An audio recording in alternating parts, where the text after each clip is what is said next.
ওয়ানফিকু মিম্মা রাযাকনাকুম মিন ক্বাবল আইয়াতিয়া আহাদাকুমুল মাউত। আমার রাস্তায় খরচ করো মৃত্যু আসার আগে। فيقول رب لولا أخرتني إلى أجل قريب। যদি মরার আগে না দাও, মৃত্যুর সময়, মৃত্যু যখন এসে গেল সেই সময় যদি বলো, অনুশোচনা যদি করো, আহারে যদি আমি সময় পাইতাম, একটু খানিক যদি সময় দিতে আল্লাহ, একটু সময় আমারে যদি দাও, ফাসাদদাকা ওয়া আকুম মিনাস সালিহিন, দান সদকা করব, সব আল্লাহর রাস্তায় দিয়ে দেব, আর আমি সালেহ বান্দাদের মধ্যে শামিল হয়ে যাব। আল্লাহ একটু সময় আমারে দাও। আল্লাহ পাক বলছেন, ওয়ালা ইউআখিরাল্লাহু নাফসান ইযা জাআ আজালুহা আল্লাহু খাবীরুম বিমা তা'মালুন। মৃত্যুর নির্ধারিত সময় আসলে এক সেকেন্ড আগে পাশে করা হবে না। সুতরাং মৃত্যুর আগে খরচ করো। আল্লাহ রাব্বুল আলামিন কোরআন শরীফের ভিতরে বলেছেন, লাশ-শামসু ইয়ামবাগি লাহা আন তুদরিকাল কামারা ওয়ালাল লাইলু সাবিকুন নাহার ওয়া কুল্লুন ফি ফালাকি ইয়াসবাহুন। প্রবল জ্ঞানী হইবে যাহারা, আপন মনেতে বুঝিবে তাহারা, রাত্রি পারে না আগে যাইবার, দিনের স্থান করি অধিকার। চন্দ্র বাদে না সূর্যের গায়েতে, সূর্য পারে না চন্দ্রকে ধরিতে, যার যে স্থান বহাল রাখিয়া ভ্রমণ করিছে খোদাকে ডরিয়া। একটি নির্ধারিত সময় সীমা পর্যন্ত আপন আপন কক্ষপথে সব দৌড়াদৌড়ি করবে, কারো সাথে অ্যাক্সিডেন্ট হবে না কারো। ওয়াকুল্লুন ফি ফালাকি ইয়াসবাহুন, যা আছে মহাশূন্যে সব ঘুরতেছে। কে বলে? বলেন সবাই, কে বলছে? বলছেন, আম্মা হাসিবতুম আন তাদখুলুল জান্নাতা ওয়া লাম্মা ইয়া'লামিল্লাহুল্লাযীনা জাহাদু মিনকুম ওয়া ইয়া'লামাস সাবিরিন। তোমরা কি মনে করেছো এমনি বেহেশতে চলে যাবা? এটা কি মামু বাড়ির আবদার নাকি? এমনি বেহেশতে চলে যাবা? অথচ আল্লাহ রাব্বুল আলামিন এখনো দেখেন নেননি যে তোমাদের মধ্যে কারা জিহাদ করতে প্রস্তুত, কারা তোমাদের মধ্যে জিহাদ করে জান দেওয়ার জন্য প্রস্তুত, আর কারা ধৈর্যধারী, এটা তো আল্লাহ এখনো দেখে নেন নাই। সুতরাং হক এবং বাতিলের সংগ্রামে লিপ্ত হতে হবে। আল্লাহ দেখতে চান কারা জীবন দিতে চায়। সুতরাং ইসলামী আন্দোলনে যারা শরীক হবে তাদের বিপদ এবং মুসিবত দিয়ে আল্লাহ রাব্বুল আলামিন তাদের সাহসিকতা এবং ধৈর্যের পরীক্ষা নিবেন। কোরআনে কারীম বলছে, ওয়ালা নাবলুয়ান্নাকুম হাত্তা না'লামাল মুজাহিদিনা মিনকুম ওয়াস-সাবিরিনা ওয়া নাবলুয়া আখবারাকুম।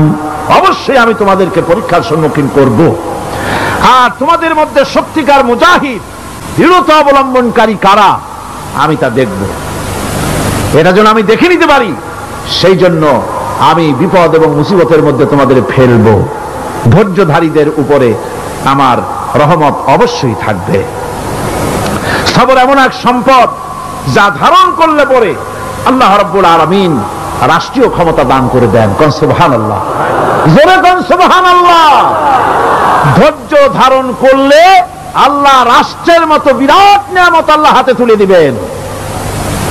তার প্রমাণ কোরআন শরীফ আল্লাহ বলছেন, বনি ইসরাঈলরা মিশর থেকে যখন বহিষ্কার হয়ে গেল, তাদের যখন পা রাখার কোনো জায়গা থাকলো না, বনি ইসরাঈলরা মিশর থেকে যখন বহিষ্কার হয়ে গেল, এরপরে আল্লাহ পাক তারা যখন ধৈর্য অবলম্বন করলো, আল্লাহ পাক তাদের ব্যাপারে বলছেন, ওয়া আওরাসনাল কওমাল্লাযীনা কানু ইস্তাদআফুনা মাশারিকাল আরদি ওয়া মাগারিবাহাল্লাতী বারাকনা ফিহা।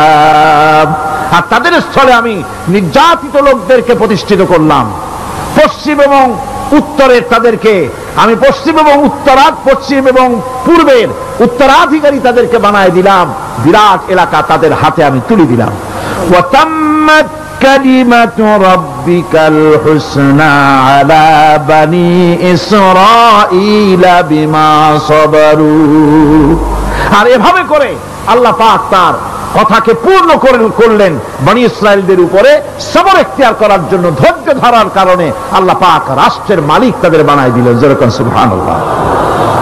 সবর যদি করা হয় তো যুদ্ধ যদি বাদে, যদি জাহাজ শুরু হয়ে যায়, আল্লাহ পাক বলেছেন ফেরেশতা দিয়ে সাহায্য করবে।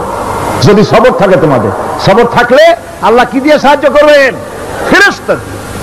কোরআনে কারীম বলছি বালা ইন তাসবিরু ওয়া তাত্তাকু ওয়া ইয়াতুকুম মিন ফাওরিহিম হাদা ইউমদিদুকুম রাব্বুকুম বিখামসাতি আলাফিন মিনাল মালাইকাতি মুসাউমিমিন। হ্যাঁ, তোমরা যদি ধৈর্য অবলম্বন করো আর আল্লাহকে ভয় করে চলো, তাহলে এক্ষুনি আল্লাহ রাব্বুল আলামিন তোমাদের জন্য কাতারে কাতারে শৃঙ্খলাবদ্ধ 5000 ফেরেশতা দিয়ে তোমাদেরকে সাহায্য করবেন। সুবহানাল্লাহ। তোমাদেরকে ফেরেশতা দিয়ে সাহায্য করা হবে। তোমরা যদি সবর এখতিয়ার করো, তাহলে সংখ্যা যদি কম হয়, বেশি সংখ্যার উপরে জয়ী করে দেব। ইয়াকুম মিনকুম 20 সাবিরুনা ইয়াগলিবু মিয়াতাইন। যদি তোমাদের ভিতরে ধৈর্যশীল 20 জন হয়, আমি 200 কাফেরের বিরুদ্ধে তোমাদেরকে জয়ী করে দেব। সুবহানাল্লাহ। তোমরা যদি হও ধৈর্যশীল 200 20 জন, 200 কাফেরের উপরে তোমরা জয়যুক্ত হয়ে যাবে। আর বিপদ আর মুসিবতে যারা ধৈর্য ধরে তাদের জন্য আল্লাহর পক্ষ থেকে সুসংবাদ। সুসংবাদ কাদের জন্য? ধৈর্যধারীদের জন্য। কোরআনে কারীম বলছে ওয়াবাশশিরিস সাবিরিনাল্লাযীনা ইযা আসাবাতহুম মুসিবাতুন ক্বালু ইন্না লিল্লাহি ওয়া ইন্না ইলাইহি রাজিউন। সুসংবাদ সেই সব ধৈর্যশালীদের জন্য যারা নাকি বিপদ এবং মুসিবতে আসলে যারা বলে, কি বলে? পড়েন আমার সাথে, ইন্না লিল্লাহি ওয়া ইন্না ইলাইহি রাজিউন। এটা শুধু আমাদের লোকেরা কেউ মরলে পড়ে, এটা শুধু মরার সময় নয়, বরং যে কোনো বিপদ আর মুসিবত এলে মুমিন বান্দা যারা, তারা কি পড়বে? ইন্না লিল্লাহি ওয়া ইন্না ইলাইহি রাজিউন। নিশ্চয়ই নিশ্চয়ই আমরা আল্লাহর জন্য এবং আমাদের সকলকেই আল্লাহর কাছে ফিরে যেতে হবে, প্রত্যাবর্তিত হতে হবে। সবরকারীদের জন্য রয়েছে জান্নাতের সুউচ্চ সম্মানের জায়গা। জান্নাতে সবচেয়ে সম্মানজনক জায়গা আল্লাহ রাব্বুল আলামিন ধৈর্যশালীদেরকে দান করবেন। কোরআনে কারীম বলছে উলাইকা ইউজজাউনাল গুরফাতা বিমা সাবারু ওয়া ইউলাক্কাউনা ফিহা তাহিয়াতাও ওয়া সালামা। এরা হলো সেই সব লোক যাদেরকে প্রদান করা হবে বেহেশতের সুউচ্চ মঞ্জিল, কারণ তারা সবর এখতিয়ার করেছিল, তারা সবর করছিল, এই জন্য বেহেশতের সবচাইতে ভালো জায়গা তাদের দেওয়া হবে। কোন আলহামদুলিল্লাহ, জোরে কোন আলহামদুলিল্লাহ। এবং জান্নাতে সবরকারীদেরকে সম্বর্ধনা দেওয়া হবে, সম্বর্ধনা দেওয়া হবে। খালিদিনা ফিহা হাসুনাত মুস্তাকাররান ওয়া মুকামা। চিরদিন তারা জান্নাতের ভেতরে বসবাস করবে এবং কতই না সুন্দর, কতই না উত্তম জায়গা সবরকারীদের জন্য আল্লাহ বেহেশতের মধ্যে রেখে যাবেন। জান্নাতে প্রবেশ করার সাথে সাথে চতুর্দিক থেকে ফেরেশতারা ছুটে আসবে সবরকারীদের জন্য।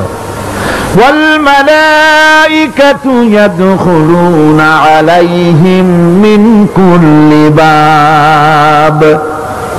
চতুর্দিক থেকে ফেরেশতারা তাদেরকে ইস্তেকবাল করবে, কি বলবে? সালামুন আলাইকুম বিমা সাবারতুম ফানি'মা উকবাদ। তোমাদের প্রতি শান্তি বর্ষিত হোক, কারণ তোমরা পৃথিবীতে সবর অবলম্বন করেছিল। কতই না উত্তম জায়গা কতই না সুন্দর জায়গা আল্লাহ রাব্বুল আলামিন সবরের বিনিময় তোমাদেরকে দান করেছেন। সুতরাং এই সবর হচ্ছে মুসলমানদের জন্য সবচেয়ে বড় নিয়ামত। আজ আমার তো মনে হয় পৃথিবীতে মুসলমানরাই সবচেয়ে বেসবর। ট্রেনে যাবে, বসা নিয়ে বেসবর, টিকিট নিয়ে বেসবর, বাসের মধ্যে বেসবর, বাজারে যাবে বেসবর, স্কুলে যাবে বেসবর, যেখানে যান সব জায়গায় আমরা বেশি অধৈর্য, ঠিক কিনা কর? সামান্য সামান্য জিনিস নিয়ে ঝগড়া করা, মারামারি করা, এই হচ্ছে আমাদের ট্র্যাডিশন। ধৈর্য অবলম্বন করতে হবে জীবনের সকল ক্ষেত্রে। এই ধৈর্য আমাদেরকে রক্ষা করতে হবে। এই ধরনের ধৈর্য যদি আমরা অবলম্বন করতে পারি তাহলে আল্লাহ পাক বলছেন উলাইকাল্লাযীনা সাদাকু ওয়া উলাইকা হুমুল মুত্তাকুন। এরাই হলো ঈমানের দাবিতে সত্যবাদী। কোন আলহামদুলিল্লাহ। কারা কারা? না না, শুধু সবরকারী না, না, এই যে 10টা পয়েন্ট বলা হলো, কয়টা পয়েন্ট বলা হয়েছে? 10টি পয়েন্ট। সেই 10টি পয়েন্ট যারা পালন করবে এরা হলো ঈমানের দাবিতে সত্যবাদী, আর এরাই হচ্ছে প্রকৃতপক্ষের মুত্তাকি। আমরা মুত্তাকি বুঝি দাঁতে ছাতা, দাড়ি টাড়ি আশ্রয় না, জাব্বা জুব্বা গায়ে দিয়ে কোনো জায়গায় পড়ে থাকে, এটা বড় মুত্তাকি, খুব পরহেজগার। সালার চট্টর যদি পড়ে তাহলে তো আরো বড় পরহেজগার। জি, আর যদি কাপড় চোপড় মোটেও না থাকে তাহলে তো খাজা বাবা হয়ে গেল। নাউযুবিল্লাহি মিন যালিক। আর আল্লাহ বলছে মুত্তাকি কারে কয় শোনো, এরে কয় মুত্তাকি যাদের মধ্যে এই 10টা গুণ আছে। এই 10টি সত্য যদি সম্পাদন করতে পারি, যদি আমল করতে পারি, জীবন ধন্য হয়ে যাবে। সেই 10টি কথা আমি আবার আপনাদের স্মরণ পটে তুলে দিতে চাই, প্যাকেট করে পকেটে উঠাই দিতে চাই, যেন বাড়ি নিয়ে যেতে পারেন। 1 নম্বর হচ্ছে 10টি পয়েন্টের 1 নম্বর আল্লাহর প্রতি ঈমান। 1 নম্বরে আল্লাহর প্রতি ঈমান, 2 নম্বরে পরকালের প্রতি ঈমান, 3 নম্বরে ফেরেশতাদের উপর ঈমান, 4 নম্বরে কিতাবের প্রতি ঈমান, 5 নম্বরে নবীদের প্রতি ঈমান, 6 নম্বরে সহায় সম্বলহীন নিকটবর্তী আত্মীয়, ইতিম, মিসকিন, প্রবাসী, মুসাফির, সাহায্য প্রার্থী, এদেরকে মুক্ত করার জন্য এদেরকে সাহায্য প্রদান করা, 7 নম্বরে নামাজ প্রতিষ্ঠা করা, 8 নম্বরে যাকাত আদায় করা, 9 নম্বরে ওয়াদা পালন করা, 10 নম্বরে সবর এখতিয়ার করা। কয়টা হলো? এই 10টি কাজ যদি আমরা পালন করতে পারি, বিপদে মুসিবতে ধৈর্য ধারণ করতে পারি, যত মুসিবত আসুক, আসলে এগুলি কিছু না। মুসিবত আল্লাহ টেস্ট করবেন, মুসিবত দিয়া আল্লাহ টেস্ট করেন। দেখা যায় যে ওদের শক্তি খুব বেশি, চোখে আপনি দেখতে পারেন, কিন্তু আল্লাহ বলছেন ইন্না কায়দা শায়তানে কানা দাঈফা। বাতিলরা হলো শয়তান, বাতিলরা কি? আর ওদের চক্রান্ত আসলেই দুর্বল। এদের চক্রান্ত আসলে কি? দুর্বল।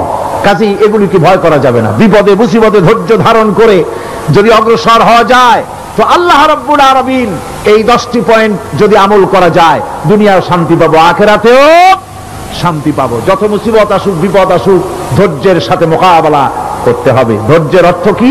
আমি আগেই বলেছি, ধৈর্যের অর্থ হচ্ছে অবিচলতা, দৃঢ়তা, বরদাস্ত করা, সহিষ্ণুতা, ধীরতা, স্থিরতা। ধৈর্যের অর্থ এটা নয় একজন একটা থাপ্পড় মারলো আর আপনি বলবেন যে বাবা ব্যথা পাইছো নাকি, তাহলে আরো একখান থাপ্পড় দিয়ে দাঁত আমার সবগুলো ভালাই দেয়। এর নাম ধৈর্য নয়। ধৈর্য হচ্ছে পরিস্থিতির মোকাবেলা করতে হবে সাহসিকতার সাথে, এর নাম হচ্ছে ধৈর্য।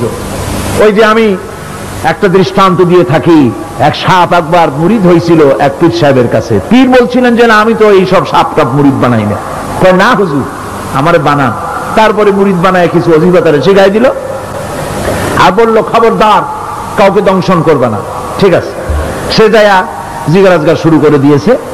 এর মধ্যে জমিনে রাখাল আসছে, ধান কাটছে, ধানগুলো নিবি কি করে, দড়ি দাড়ি পাচ্ছে না, তো কি করা যায়, বান্ধে কি দিয়া? সন্ধ্যার পরে অন্ধকারে দেখে যে দড়ি একটা পড়ে আছে। ও যে কি দড়ি তা তো ওরা বুঝে নাই, ওইটারে নিয়া ধানরে ফেসাইয়া লেজ দিয়ার মাথা দিয়ে এরকম করে বাসেটারে দিয়ে বাঁধছে। সাপ তখন বলতেছে হায় হায় রে, কেবল যে মুরিদ হয়েছি, তা না হলে তুই ঠিক পাইতি যে আমি কি ধরনের দড়ি। এরপরে নিয়ে বাড়ি নিয়ে ভালাই দেশে খুলে সাপটার ঘাড় গেছে মস্কিয়া, বহুত কষ্ট করে হুজুরের বাড়ি গিয়ে হাজির, কয় যে হুজুর কি একখান জিকির শিখাইলেন, আমার তো গাঁটটার মুচকে শেষ। আশ্চর্য কথা, কত মানুষ মুরিদ হইলো, কত কিছু মুরিদ হইলো, কারো তো জিকির করলে ঘাড় মচকে যাবে কেন, এটা কেমন কথা? কয় হুজুর ঘটনাই। আরে বেটা ঘটনা এইটা, তুই কি করছিলি? কয় যে আপনি যে নিষেধ করছেন দংশন করতে, আমি তো দংশন করতে পারিনি। আরে বেটা দংশন করতে নিষেধ করছিলাম, ফোঁস করতে তো নিষেধ করি নাই। তোরে যখন দড়ি মনে করে হাত দিছিল, ফোঁস করে উঠতি, ওই রাখা লাভ দিয়া বন আর পার হইয়া দিল্লি চলে যেত। কাজী ধৈর্যের মানে শীত হয়ে পড়া না। ধৈর্য মানে অবিচলতা, দৃঢ়তা নিয়ে শক্তি সঞ্চয় করে আল্লাহর উপরে ভরসা করে বাতিলের বিরুদ্ধে ঝাঁপায় পড়তে হবে, বাতিল উৎখাত হতে বাধ্য হবে।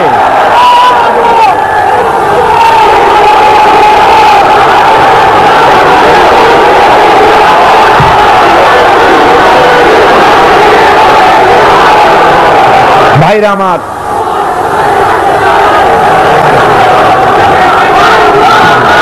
সুতরাং আলহামদুলিল্লাহ আমরা কোরআনে কারিমের এই আয়াতে কারিমাত আমরা যদ্দূর পারলাম আলোচনা করেছি। আল্লাহ পাক যেন এতে বরকত দেন, জোরে কোন আমিন, আরো জোরে কোন আমিন। আল্লাহ পাক বলেন ওয়াইদা মারিতু ফাহুয়া ইয়াশফিন।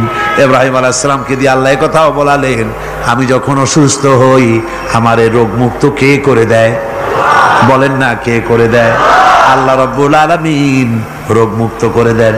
হযরত আইয়ুব আলাইহিস সালামের ঘটনা কোরআনে কারীমের মধ্যে আল্লাহ রাব্বুল আলামিন উঠায় দিয়েছেন, বলে দিয়েছেন যাতে করে মুমিনেরা মনের মধ্যে আল্লাহর প্রতি আশা ভরসা আনতে পারে। রোগ হয়েছে হযরতে আইয়ুব আলাইহিস সালামের, এত অসুখে রোগে শোকে আত্মীয় স্বজন স্ত্রী পুত্র পরিজন সব তারে ছেড়ে গেল, গায়ে পোকা হয়ে গিয়েছে। 1 বছর 2 বছর নয়, বছরের পর বছর ধরে রোগাক্রান্ত অবস্থায় আইয়ুব আলাইহিস সালাম আছেন। এবার সমস্ত শরীর ছেড়ে জিহ্বার মধ্যে পোকা হওয়া শুরু হয়ে গেছে। হযরত আইয়ুব আলাইহিস সালাম জিহ্বায় যখন পোকা শুরু হয়ে গেল, আল্লাহর দরবারে তখন তিনি ফরিয়াদ করে বলেছিলেন, রব্বুল আলামিন সারা শরীরে পোকা ধরলো, শরীর জরা জরা হয়ে গেল, রোগে শোকে শেষ হয়ে গেলাম, কোনো শিকায়ত করি নাই, এবার তো কথা না বলে পারি না, মাবুদ তুমি দয়া করে আমার জিহ্বায় পোকা দিও না, আমার জিহ্বাটা পোকা ধরেছে, দয়া করে পোকা জিহ্বায় দিও না, কারণ আমার জিহ্বায় যদি পোকা হয়ে যায় তাহলে তোমার মতো আল্লাহর জিকির আমি কি দিয়া করব? আমার জিহ্বাটা ভালো রাখো আল্লাহ। হযরতে আইয়ুব আলাইহিস সালাম পড়েছিলেন, আন্নী মাসানি আদ-দুররু ওয়া আনতা আরহামুর রাহিমিন। আয় আল্লাহ, আমি রোগাক্রান্ত হয়ে পড়েছি আর তুমি তো রহমান রহিম। দোয়া মঞ্জুর হলো, আল্লাহ পাক আইয়ুব আলাইহিস সালামকে রোগ মুক্ত করে দিলেন। রোগ হলে পরে কে সেরে দেয়? কে সেরে দেয়? আল্লাহর প্রতি এই আশা, এই ভরসা, এই চিন্তা থাকতে হবে। আল্লাহ পাক বলেন, যখন আইয়ুব আমার কাছে দোয়া করলো আমিও জবাব দিয়া দিলাম, কোন সুবহানাল্লাহ। আল্লাহ পাক বলেন, ফাকাশাফনা মা বিহি মিন দুররি ওয়া আতাইনাহু আহলাহু ওয়া মিসলাহুম মাহুম রাহমাতাম মিন ইনদিনা। আমি তার কষ্ট দূর করে দিলাম, তার হারানো স্বাস্থ্য ফিরিয়ে দিলাম এবং তার সাথী সঙ্গীদেরকে আমার পক্ষ থেকে আমার রহমত দিয়ে তার কাছে সব আবার আমি ফিরাইয়া দিলাম। সুতরাং মুমিন ব্যক্তি কখনো হতাশ হবে না। চতুর্দিকে দেখে বিপদ আর বিপদ, এই বিপদে সে হতাশ হয় না, আশায় বুক বেঁধে থাকে। নিরাশার আধারে তুমি হে আশার নূর, যেখানে বেরোবার কোনো পথ নাই সেখান থেকে পথ বের করে দেয় কে? চিল্লায় কোন কে দেয়? আমার আল্লাহ পাক। দেখেন হযরত ইউসুফ আলাইহিস সালাম হারায় গেলেন, মানে তার 11 ভাই ইউসুফ আলাইহিস সালামকে কুয়ার মধ্যে ফেলাই দিলেন। আর এসে তারা বলল যে ইউসুফ আলাইহিস সালামকে বাঘে খায়া ফেলেছে। এটা কি গল্প নাকি? এটা কোথায় আছে? কোরআন শরীফের মধ্যে আছে। ওই 11 ভাই মনে করেছিল ইউসুফ আলাইহিস সালাম রে কুয়ার মধ্যে ফালাই দিলাম, এ কুয়ার মধ্যে পচে মরবে, শেষ হয়ে যাবে। কিন্তু ওই 11 ভাই জানে না এটা কোনো কুয়া নয়, এটা হলো একটা সুড়ঙ্গ পথ, এটা হলো একটা টানেল। এক মুখে ইউসুফকে ফালাই দিল 11 ভাই, কুয়ার আরেক মুখ থেকে আল্লাহ হযরত ইউসুফকে বের করে মিশরের সিংহাসনে বসায়া দিলেন। ওরা বুঝে না, তাই চিরকাল পাপীরা আল্লাহর বান্দাদেরকে, আল্লাহর দ্বীনের গোলামদেরকে অত্যাচার করে, মনে করে শেষ করে ভালাবো, কিন্তু শেষ আল্লাহর গোলামেরা হয় না, ওরাই শেষ হয়।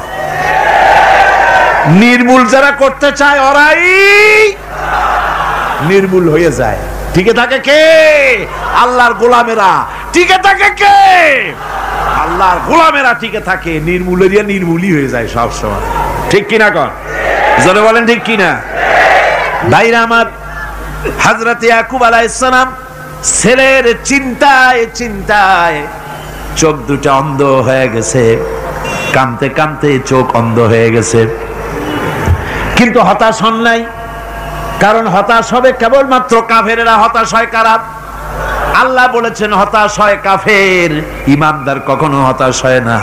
হযরত ইয়াকুব আলাইহিস সালাম ছেলে হারাইয়া কি বলতেছেন শোনেন।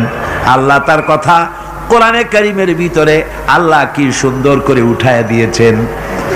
হযরত ইয়াকুব পড়তেছেন, ফাসাবরুন জামিলুন আসাল্লাহু আইয়াতিয়ানি বিহিম জামিআন ইন্নাহু হুয়াল আলিমুল হাকীম।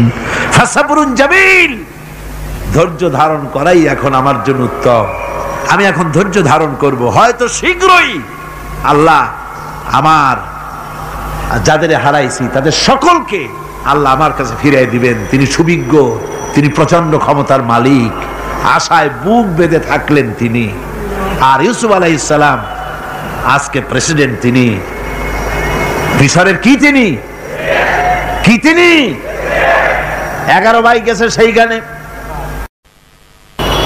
খাবার আনার জন্য। হযরত ইউসুফ আলাইহিস সালামের চিনতে কোনো কষ্ট হয় নাই। ওরা তো চেনে নাই, কিন্তু ইউসুফ আলাইহিস সালাম চিনে ফেলেছেন। হযরত ইউসুফ কোনো প্রতিশোধ নিলেন না। হযরত ইউসুফ পরিচয় দিলেন আর বললেন, ভয় পাইও না, খাদ্য তোমাদেরকে দিয়া দিব। তোমাদের ব্যাপারে আমার বক্তব্য হচ্ছে, লা তাসরিবা আলাইকুমুল ইয়াউম, তোমাদের বিরুদ্ধে আমার কোনো ক্ষোভ নাই, বিদ্বেষ নাই, মাফ করে দিলাম। এই জামাটা নিয়ে যাও, আমার আব্বার জন্য এই জামাটা নিয়ে যাও। জামা নিয়ে যাচ্ছে মিশর থেকে। কোথায়? কেনান। কোথায়? মিশর। মিশর থেকে ইউসুফ আলাইহিস সালামের জামা নিয়ে ছেলেরা কেনানের দিকে যাচ্ছে। আর এদিকে হযরত ইয়াকুব বলতেছেন, আমি যেন আমার নাকের ভিতরে ইউসুফের গন্ধ পেতেছি। সুবহানাল্লাহ। জামা চলে এলো, চোখের উপরে তিনি রাখলেন, আল্লাহ চোখ ভালো করে দিলেন। সুবহানাল্লাহ। ভাইরা আমার, এই জন্য যারা আল্লাহর উপরে ভরসা করে, আল্লাহর ঈমান যাদের মধ্যে এসে যায়, ঈমান বিল্লাহর বড় উপকার হলো সে হতাশ হয় না। যত বড় বিপদ হোক হতাশ হয় না। দেখেন ইউসুফ আলাইহিস সালামকে কেমন করে জুলাইখা ঘেরাও করে ফেলে দিয়েছে।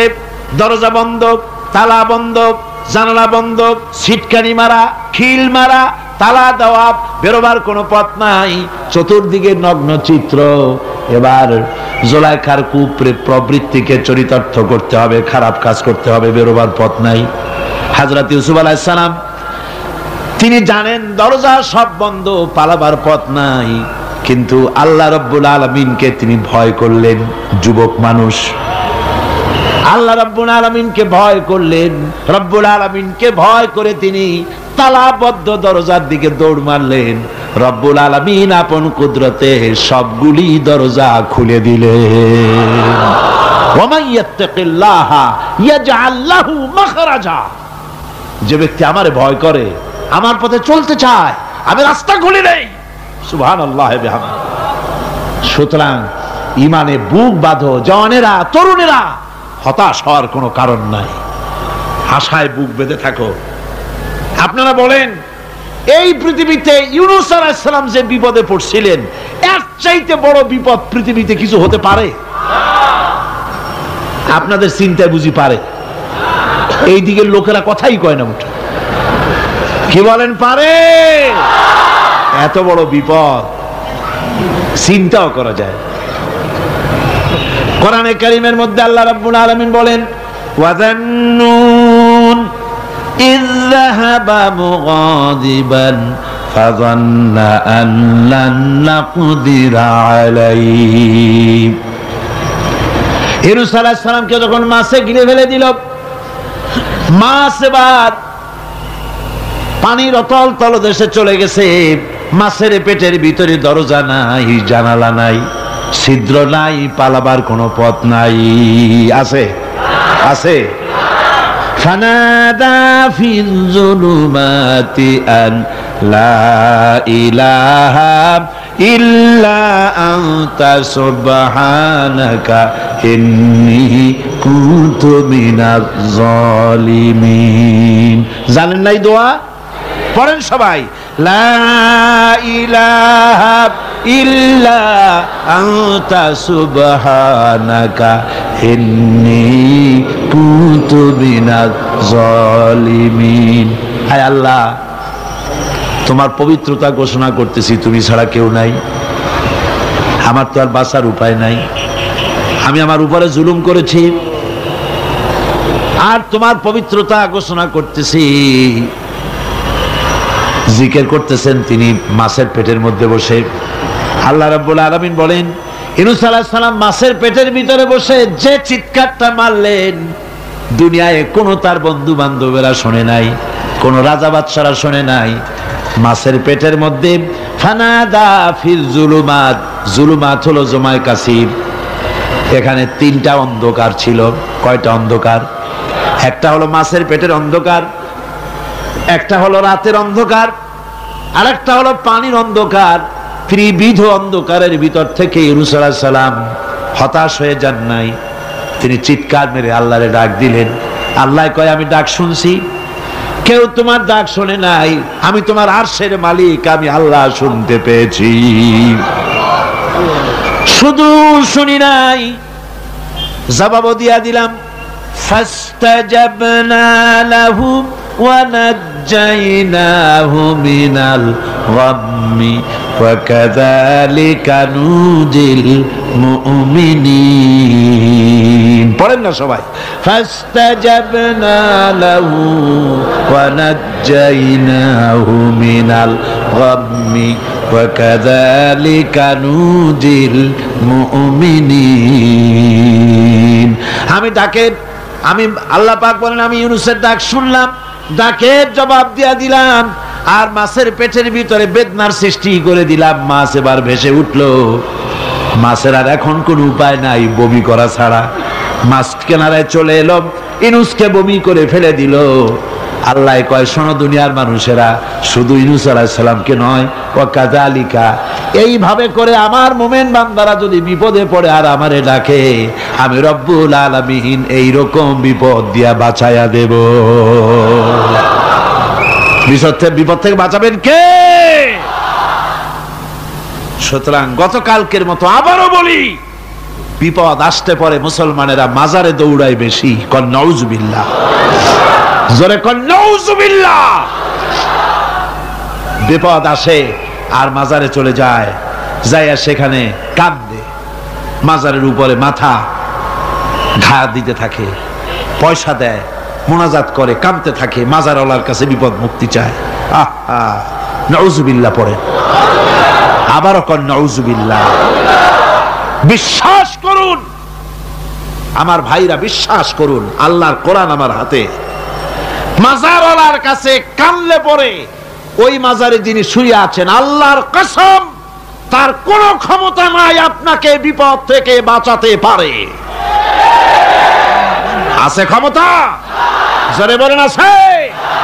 বিপদ থেকে বাঁচাবে কে? কে বাঁচাবে? আল্লাহ।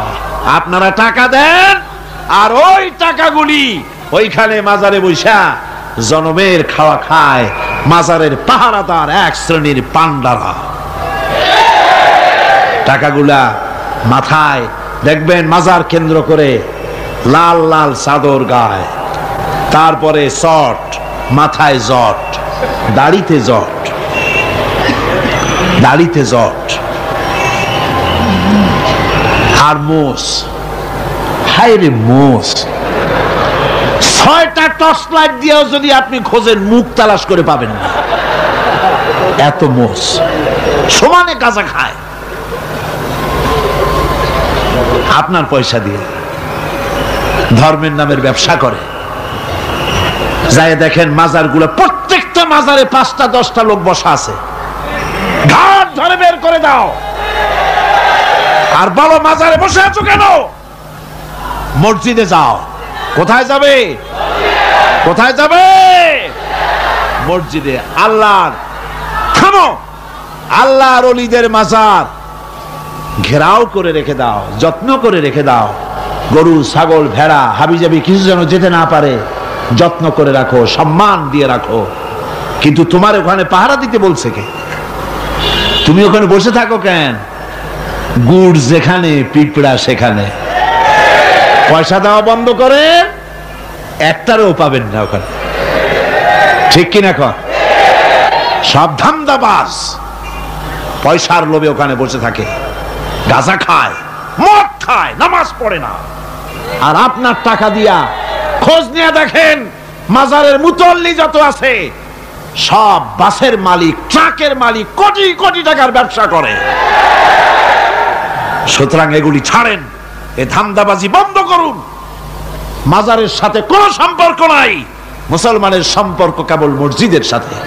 কিসের সাথে? মসজিদের সাথে সম্পর্ক গড়ে। আমার বন্ধুগণ, বিপদ আসলে পরে কবরের কাছে যাওয়া নয়, বিপদ আসলে পরে মসজিদে যান, 2 রাকাত কাজায়ে হাজাতের নামাজ পড়েন। রাসূলুল্লাহ পড়েছেন, কাজায়ে হাজাতের নামাজ পড়েন, সেজদায় পড়ে গিয়ে আল্লাহর কাছে কান্দেন, আপনার বিপদ আল্লাহ রব্বুল আলামিন দূর করে দিবেন।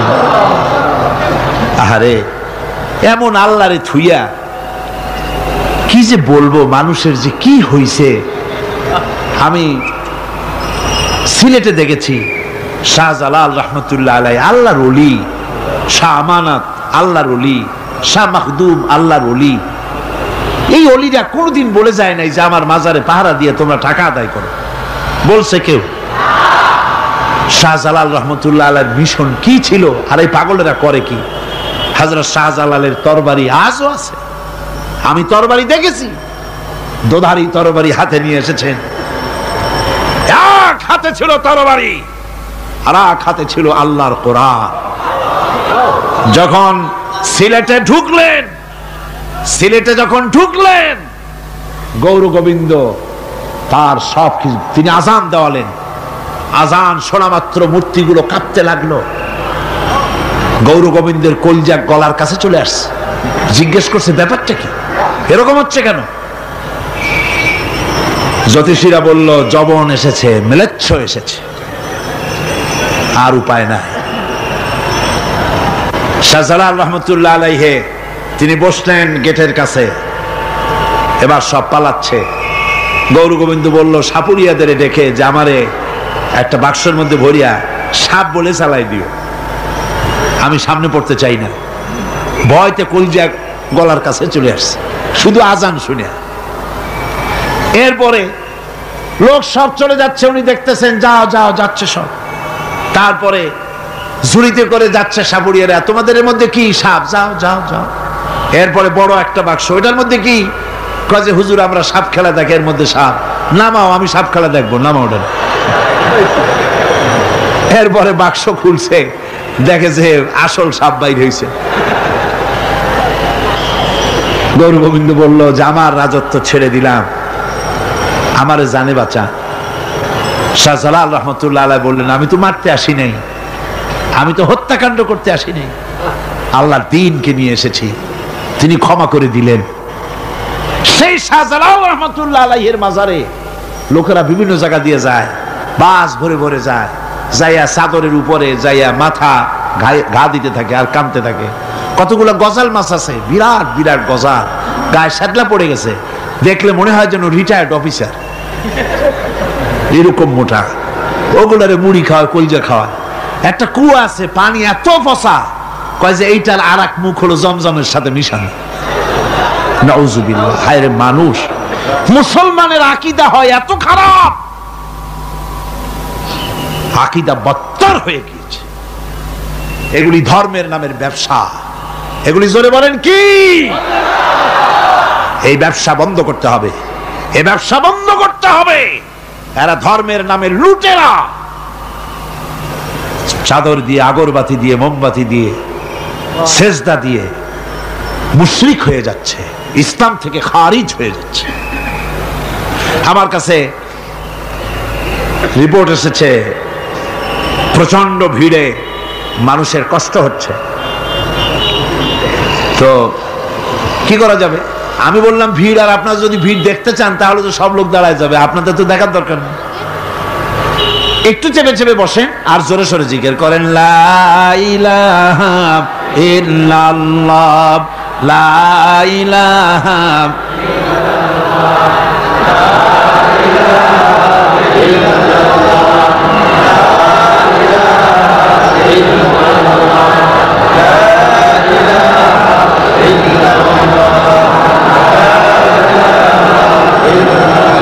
আপনি কিন্তু বসেই এগোতে পারতেন, দাঁড়ালে পরে ডিস্টার্ব হয়, হাঁটলে পরে ডিস্টার্ব হয়।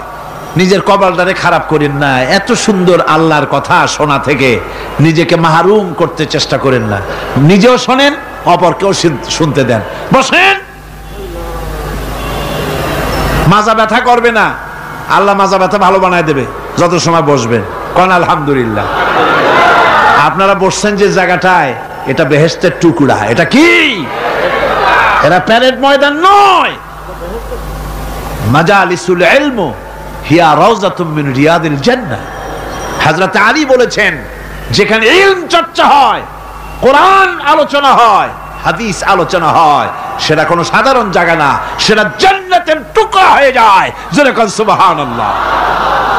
কাজী বেহেশত থেকে শয়তানের জন্য বাইর করিয়া না দেয়, সতর্ক থাকেন। শয়তান কি চায় যে আপনি সারাক্ষণ শোনেন? কি কোন চায়? চায় না। শয়তানের খপ্পরে পড়েন না, বসেন আর শোনেন। ইমানদার যখন বিপদে জর্জরিত হতে থাকে তখন সে ভেঙে পড়ে না, তখন অন্ধকারের, বিপদের অন্ধকার বিদীর্ণ করে আলোর এক প্রভা তার চোখের সামনে উদ্ভাসিত হয়ে ওঠে। সেটা কি?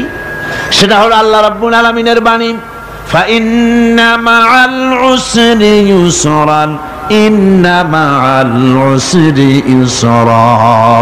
আল্লাহ পাক বলেন, জেনে রাখো, দুঃখ এবং কষ্টের সাথে রয়েছে সুযোগ আর সুবিধা, আর অসচ্ছলতার সাথে রয়েছে উদার সচ্ছলতা। জোরে কোন সুবহানাল্লাহ। কাজে ভয় পাওয়ার কারণ নাই, হতাশ হওয়ার কারণ নাই।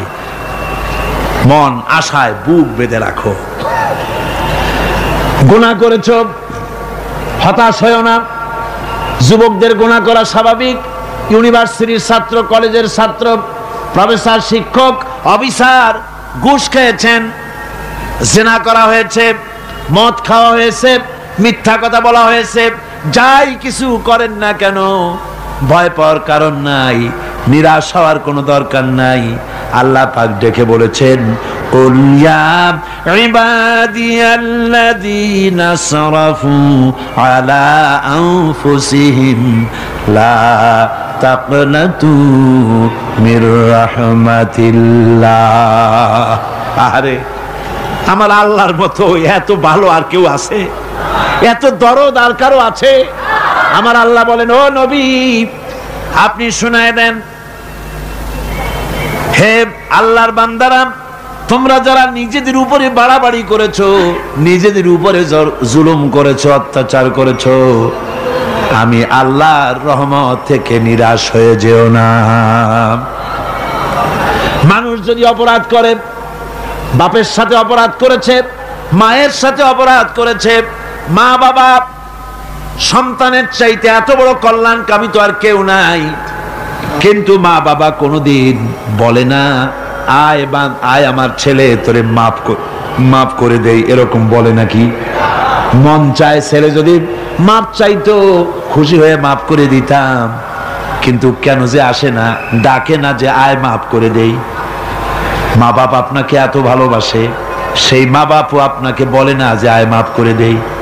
আমার আল্লাহ হচ্ছেন এমন আল্লাহ, আল্লাহ রাব্বুল আলামিন ডাকেন, এ বান্দা খুন করেছিস ফিরে আয়, জিনা করেছিস ফিরে আয়, হত্যা করেছিস ফিরে আয়, চুরি করেছিস ফিরে আয়, কুফরি করেছিস ফিরে আয়, সুদ খেয়েছিস, ঘুষ খেয়েছিস, মদ খেয়েছিস ফিরে আয়, এসে আমার দরবারে চোখের পানি ফেল, আমার দরবারে কাঁদাকাটি কর।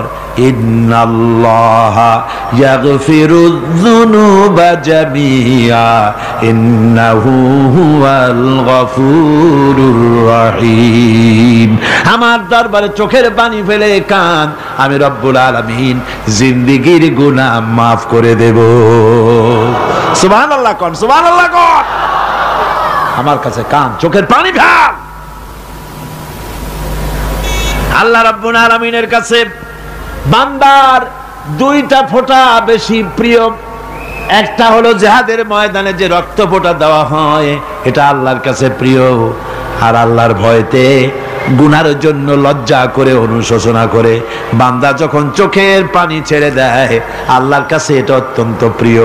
নবীজি বলেছেন, বান্দা যখন গুনার ভয়তে, আল্লাহর ভয়তে, জাহান্নামের ভয়তে অনুশোচনা করে যখন চোখ দিয়া পানি ছেড়ে দেয়, ওই চোখের পানি নাকের অর্ধেক আসতে না আসতে আল্লাহ রাব্বুল আলামিন বান্দারে মাফ করে দেন। আল্লাহ বরদাস্ত করতে পারেন না যে বান্দা কান্দে। আমার ভাইরা, আল্লাহ রহমত, এই পৃথিবীতে আল্লাহর রহমতকে 100 ভাগ করা হয়েছে। আল্লাহ রহমতের কত ভাগ? এই 100 ভাগের 1 ভাগ সারা পৃথিবীতে ছড়াই দেওয়া হয়েছে। আর 99 ভাগ কার কাছে? আল্লাহর কাছে। একটা ভাগ দুনিয়া ছড়ানো হয়েছে আদম আলাইহিস সালাম থেকে নিয়ে এই পর্যন্ত, এখান থেকে নিয়ে কিয়ামত পর্যন্ত পৃথিবীতে যত মানুষ আসবে, যত প্রাণী আসবে, তাদের মধ্যে প্রাণী জগতেও গাভী তার বাছুরকে ভালোবাসে ঠিক কিনা, হাতি তার বাচ্চাকে ভালোবাসে ঠিক কিনা, মুরগি তার বাচ্চাকে ভালোবাসে কিনা, প্রত্যেক মাই তার সন্তানকে ভালোবাসে মানুষের মতো। এই ভালোবাসা, স্নেহ, এই মমতা, এই করুণা, এই মহব্বত একটা ভাগ দুনিয়ায় দেওয়ার পর আপনি আর আমি যতটুকুন ভাগে পেয়েছি, সেই মহব্বত স্ত্রীর মহব্বতে অস্থির, মায়ের মহব্বতে অস্থির, সন্তানের মহব্বতে অস্থির। এখন চিন্তা করেন, একটা ভাগ সারা পৃথিবীতে বিতরণ করার পর যেটুক পেয়েছি, তাতে যদি এত মহব্বত হয়, তাহলে এর 99 ভাগ মহব্বত যে আল্লাহর কাছে জমা আছে, এই বান্দার জন্য তার কত মহব্বত, এই বান্দার জন্য কত করুণা তার, কত মহব্বত তার, কত দয়া তার। এজন্য আল্লাহ রাব্বুল আলামিন বলেছেন, নাব্বি ইবাদি আন্নি আনাল গফুরুর রহিম। ও আমার নবী, সুসংবাদ দিয়ে দাও, বান্দাদেরকে শোনায় দাও যে আমি আল্লাহ তাআলা ক্ষমাশীল আর দয়াবান। হুজুর কাঁদতেছিলেন, হযরত ওমর রাদিয়াল্লাহু তাআলা আনহু এসে দেখেন হুজুর একা কাঁদতেছে। হুজুর জিজ্ঞেস করছেন, হযরত ওমর জিজ্ঞেস করলেন, হুজুর আপনি কাঁদেন কেন একা একা? হযরত ওমর বলেন, আমি যখন প্রশ্ন করলাম, নবীজি বললেন, আমার কাছে কিছু আগে জিবরাইল এসেছিলেন। জিবরাইল এসে আমাকে বললেন, আল্লাহ পাক বলেছেন, হে আমার নবী, ইসলামের ভিতরে থেকে যে সমস্ত মানুষগুলো ইসলামের ভিতরে থেকে চুল আর দাড়ি পাকায় দিছে, কিয়ামতের দিন এই লোকগুলারে আমি শাস্তি দিতে আমার শরম হবে। হযরত ওমর বলেন, হুজুর উম্মতের জন্য কত বড় খোঁজ খবর এটা, আর আপনি কাঁদতেছেন। হুজুর বলেন, ওমর তুমি জানো না, আমার কান্নার কারণ ভিন্ন। আমার কান্নার কারণ হলো যে আল্লাহ রাব্বুল আলামিন কিয়ামতের দিন দাড়ি চুল পাকা বান্দারে শাস্তি দিতে শরম করবেন, সেই দাড়ি চুল পাকা বান্দাগুলি আল্লাহর সাথে নাফরমানি করতে শরম করে না। আমি এই লজ্জায় কাঁদতেছি ভাইরা। হুজুর আল্লাহ পাক বলেন, ও আমার নবী, রাতের আধারে যখন একটা বুড়া আমার দরবারে হাত উঁচু করে, একটা বুড়া মানুষ রাতের আধারে যখন আমার দরবারে হাত উঁচু করে আর যখন বলতে থাকে রব্বুল আলামিন, আমার পেছনের জীবনটা বড় খারাপ করেছি, এমন কোন কাজ জীবনে করি নাই যা তোমার কাছে কিছু দাবি করতে পারি, সব রকমের নাফরমানি করেছি, আজ আমি বুড়া হয়ে গেছি, কামাই করতে পারি না, ছেলে আমাকে চোখে দেখতে পারে না, পুত্রবধূ আমাকে ঘরে জায়গা দেয় না, আমার স্ত্রী আমাকে দেখতে পারে না, রোজগার করতে পারি না, হাঁটতে পারি না, চলতে পারি না, সবার কাছে আমি তিতা হয়ে গেছি, আমি দাঁড়াতে পারি না, কোমরে ব্যথা পাই, হাঁটুতে ব্যথা পাই, চলতে পারি না, কানে শুনতে পাই না, চোখে দেখতে পারি না, আর তোমার কাছে কিছু চাইয়া নেব এমন ভালো কাজও করি নাই। এইভাবে যখন বান্দা কাঁদতে থাকে আমার দরবারে, ও আমার হাবিব আমার রহমতের দরিয়ায় জোশ মেরে যায়, আমার শরম হয় এই বুড়াটারে কেমনে খালি হাতে ফিরাইয়া দেই। সুবহানাল্লাহ, সুবহানাল্লাহ। আমার আল্লাহর এত দয়া, আমার আল্লাহর এত মায়া, এত মহব্বত। আমার আল্লাহ রাব্বুল আলামিন বলেন, وَإِذَا سَأَلَكَ عِبَادِي عَنِّي فَإِنِّي قَرِيبٌ। আমার হাবিব, আমার বান্দা আমার ব্যাপারে প্রশ্ন করে, আমি বান্দার একদম নিকটে।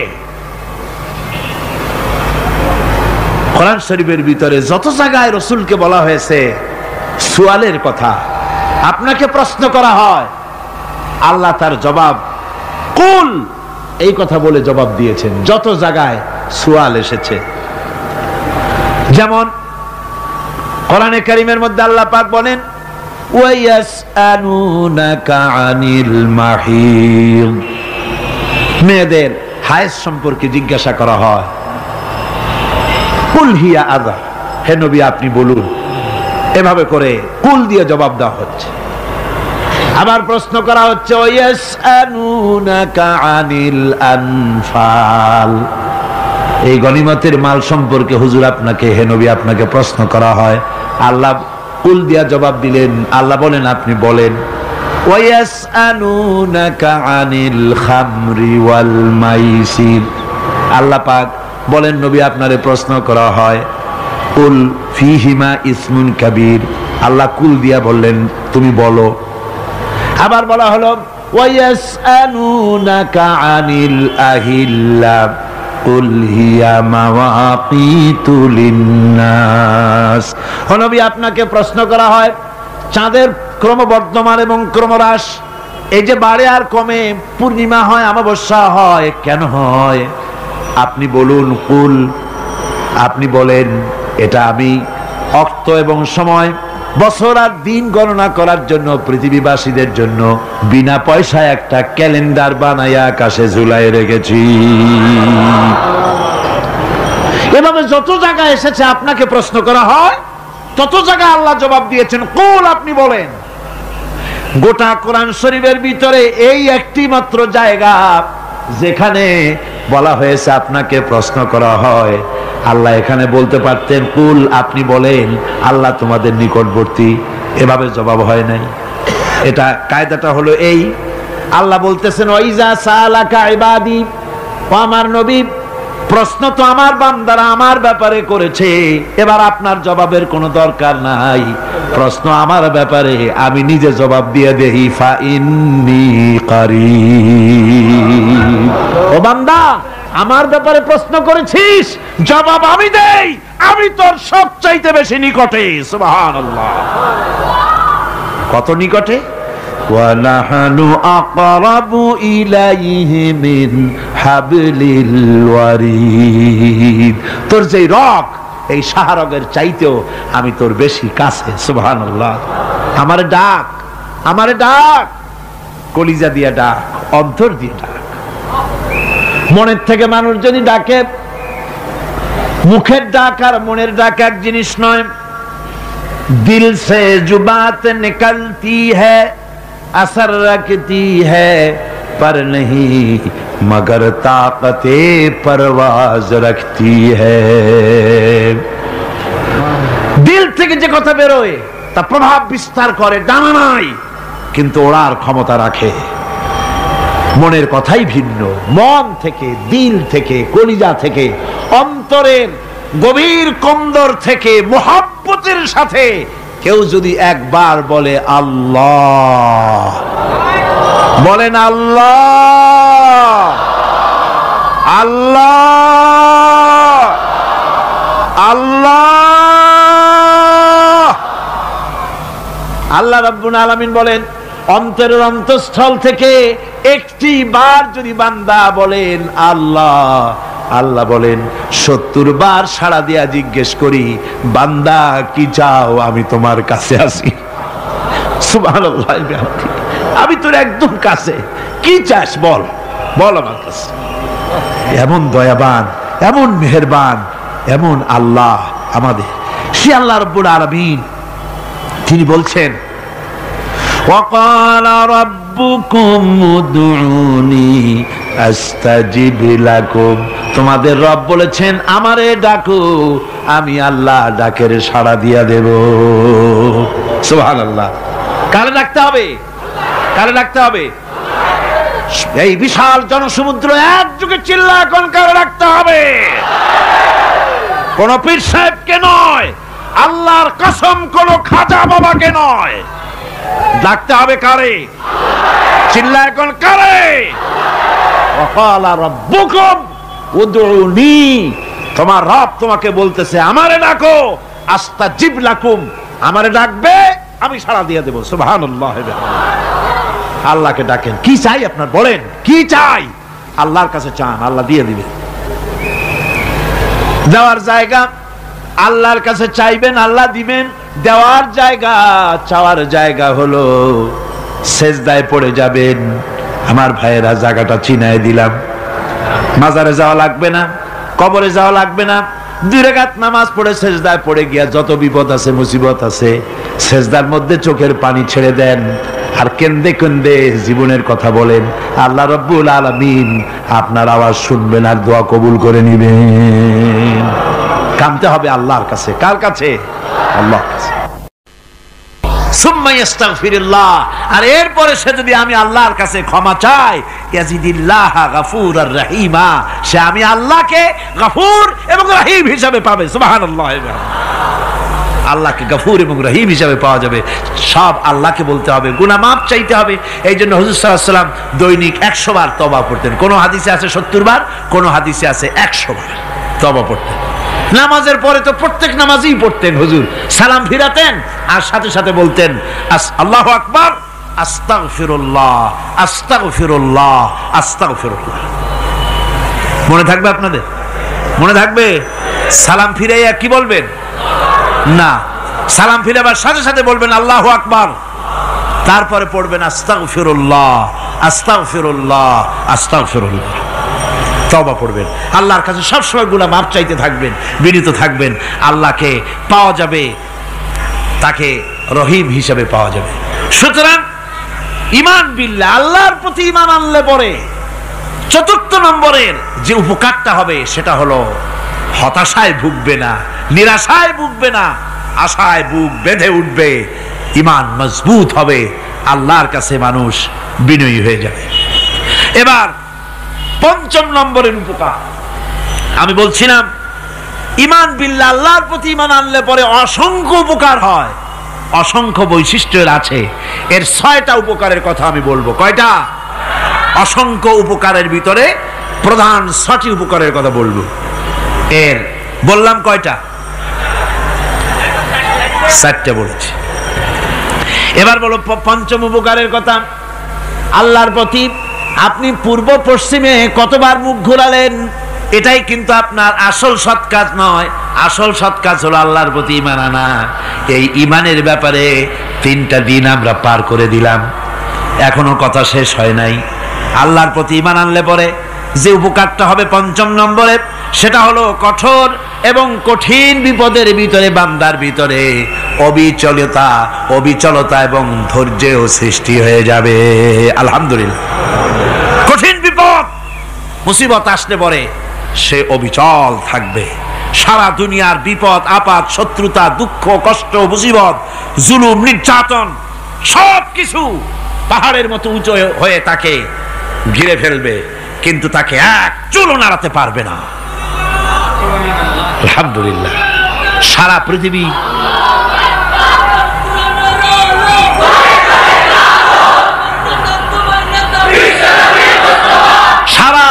একদিকে আর সে একা একদিকে থাকবে। বিরোধিতা তো হবেই, বিপদ তো আসবেই। কবি বলতেছেন সাথে জাকা রহা হ্যায় अज़ल से ता इमरोज सते जाका रहा है अज़ल से ता इमरोज चरागे मुस्तफावी से शरारे बुलहबीस। সে আবহমান কাল থেকে শুরু করে মুস্তাফা সাল্লাল্লাহু আলাইহি ওয়াসাল্লামের দীপ শিখার সাথে আবু জাহেল, আবু লাহাবের অগ্নিস্ফুলিঙ্গের টক্কর লেগেই আছে। রাসূলুল্লাহর আল্লাহর দেওয়া এই বিধান, এই দ্বীনের বাতিটা টিম টিম করে চলেছে। আর গোরকি, টর্নেডো, হাজার হাজার মাইল বেগে হেরিকেন এসেছে, গোরকি এসেছে, টর্নেডো এসেছে, টাইফুন এসেছে, কিন্তু এই আলো নিবাইতে পারে নাই। সুবহানাল্লাহ। এই আলো নিবাতে পারে নাই। এই শত্রুতা চিরকালের, নিবাতে পারবে না। কারণ হচ্ছে আল্লাহ রাব্বুল আলামিন বলেছেন يريدون ليطفئوا نور الله بأفواههم والله متم نوره ولو كره الكافرون। ওরা চায় মুখের ফু দিয়ে আমার আলোকে নিভিয়ে দেবে, কিন্তু আমি আমার আলোকে পূর্ণতা দান করব। তাতে কাফের বেঈমানদের কলজায় যত জ্বালা যন্ত্রণা হোক, আমার দিন কেউ মিটাই দিতে পারবে না। কোন সুবহানাল্লাহ। সুতরাং বিপদে অবিচলতা আসবে, সে অটল হবে, মজবুত হবে। কোরআনে কারীম বলতেছে ওয়া কাযালিকা জাআলনা লিকুল্লি নাবিয়্যিন আদুওয়াম মিনাল মুজরিমিন। এই পৃথিবীতে এমনি করে আমি সকল নবীদের শত্রু বানিয়েছি, সব পাপিষ্ঠ অপরাধীদেরকে। নবীদের সাথে বিরোধিতা করেছে কারা? পাপিষ্ঠরা, অপরাধীরা। আজও খুঁজে দেখে, আজও ইসলামী আন্দোলনের বিরোধিতা যারা করে সবগুলি কি পাপিষ্ঠ? সত্য কিনা কর? ইসলামী আন্দোলনের বিরোধিতা যারা করে হিসাব করে, চোখ দিয়ে তাকায় দেখেন, খুঁজে দেখেন তাদের নামগুলি। মদখোর, জিনাকার, বদমাশ, চোর, হাইজাকার, বেনামাজি, লুটেরা, মিথ্যাবাদী, সবচাইতে সমাজের নিকৃষ্ট লোকগুলি ইসলামের বিরুদ্ধে করে।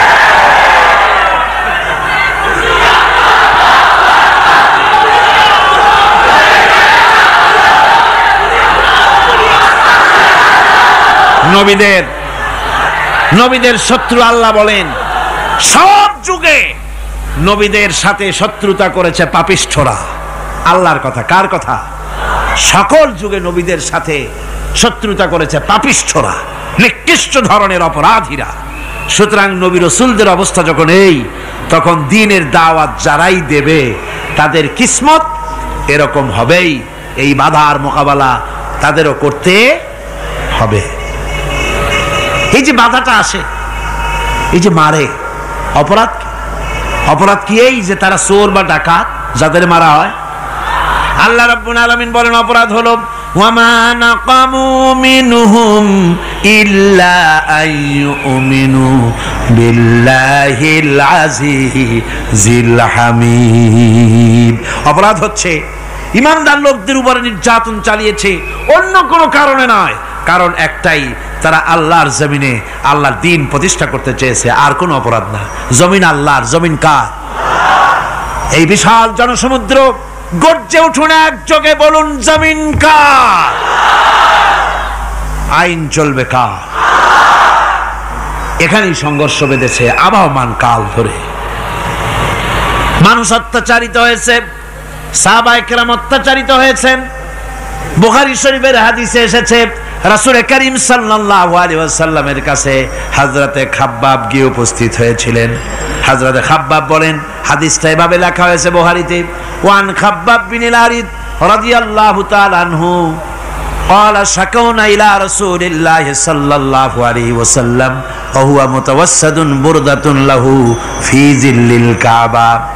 রাসূলুল্লাহর কাছে গেলাম, কাবা শরীফের কাছে গিয়ে দেখি নবীজি একটা চাদর গায়ে দিয়ে তিনি আরাম ফরমাচ্ছিলেন কাবা শরীফের ছায়ায়। সেখানে গিয়ে বললাম, আলা তাস্তানসিরু লানা আলা তাদউ লানা ইয়া রাসূলুল্লাহ, হে আল্লাহর রাসূল, আপনি কি আমাদের জন্য আল্লাহর কাছে দোয়া চাইবেন না? আপনি কি আল্লাহর কাছে আমাদের জন্য সাহায্য চাইবেন না? আমাদের লোকগুলিকে, মুসলমানগুলিকে মারতে মারতে তো শেষ করে ফেলে দিল। তারা আমাদের সুমাইয়াকে মারলো, আমাদের খাব্বাবকে উটের সাথে পায়ের দড়ি লাগায় টানলো, আমাদের খোবায়েবকে তারা আগুনের উপরে চিৎ করে শোয়ায় রাখলো, না খায় রাখতেছে, মারতেছে, কষ্টে তো শেষ হয়ে গেলাম। হুজুর, আপনি কি আমাদের জন্য দোয়া করবেন না? হাদিস শরীফে এসেছে, নবীজি উঠে বসলেন সোজা হয়ে। নবীজি বলেন, ও আমার সাহাবী, ও খাব্বাব, শোনো, তোমাদের আগে এই পৃথিবীতে যারা দ্বীনের দাওয়াত দিতে এসেছিলেন তাদেরকে সমকালীন রাষ্ট্রশক্তি, সমাজ শক্তি তাদেরকে ধরত। ফায়ুখাজুর রাজুলো, তাদেরকে তারা ধরত। ফায়ুহফারু লাহু ফিল আরদ, আর তার জন্য জমিনের ভিতরে কবর বানাইতো। ওই কবর ফায়ুজালু ফিহা, ওই কবরের ভিতরে তাকে কোমর পর্যন্ত গেড়ে দিত। সুম্মা ইউতা বিল মানশার, এরপরে করাত আনতো। ফায়ুদাউ আলা রাসিহি, এরপরে ওই করাত তার মাথার উপরে রাখতো। ফায়ুজালু নিসফাইন, এরপরে করাত দিয়া চিরে জীবিত মানুষটারে দ্বিখণ্ডিত করে ফেলে দিত।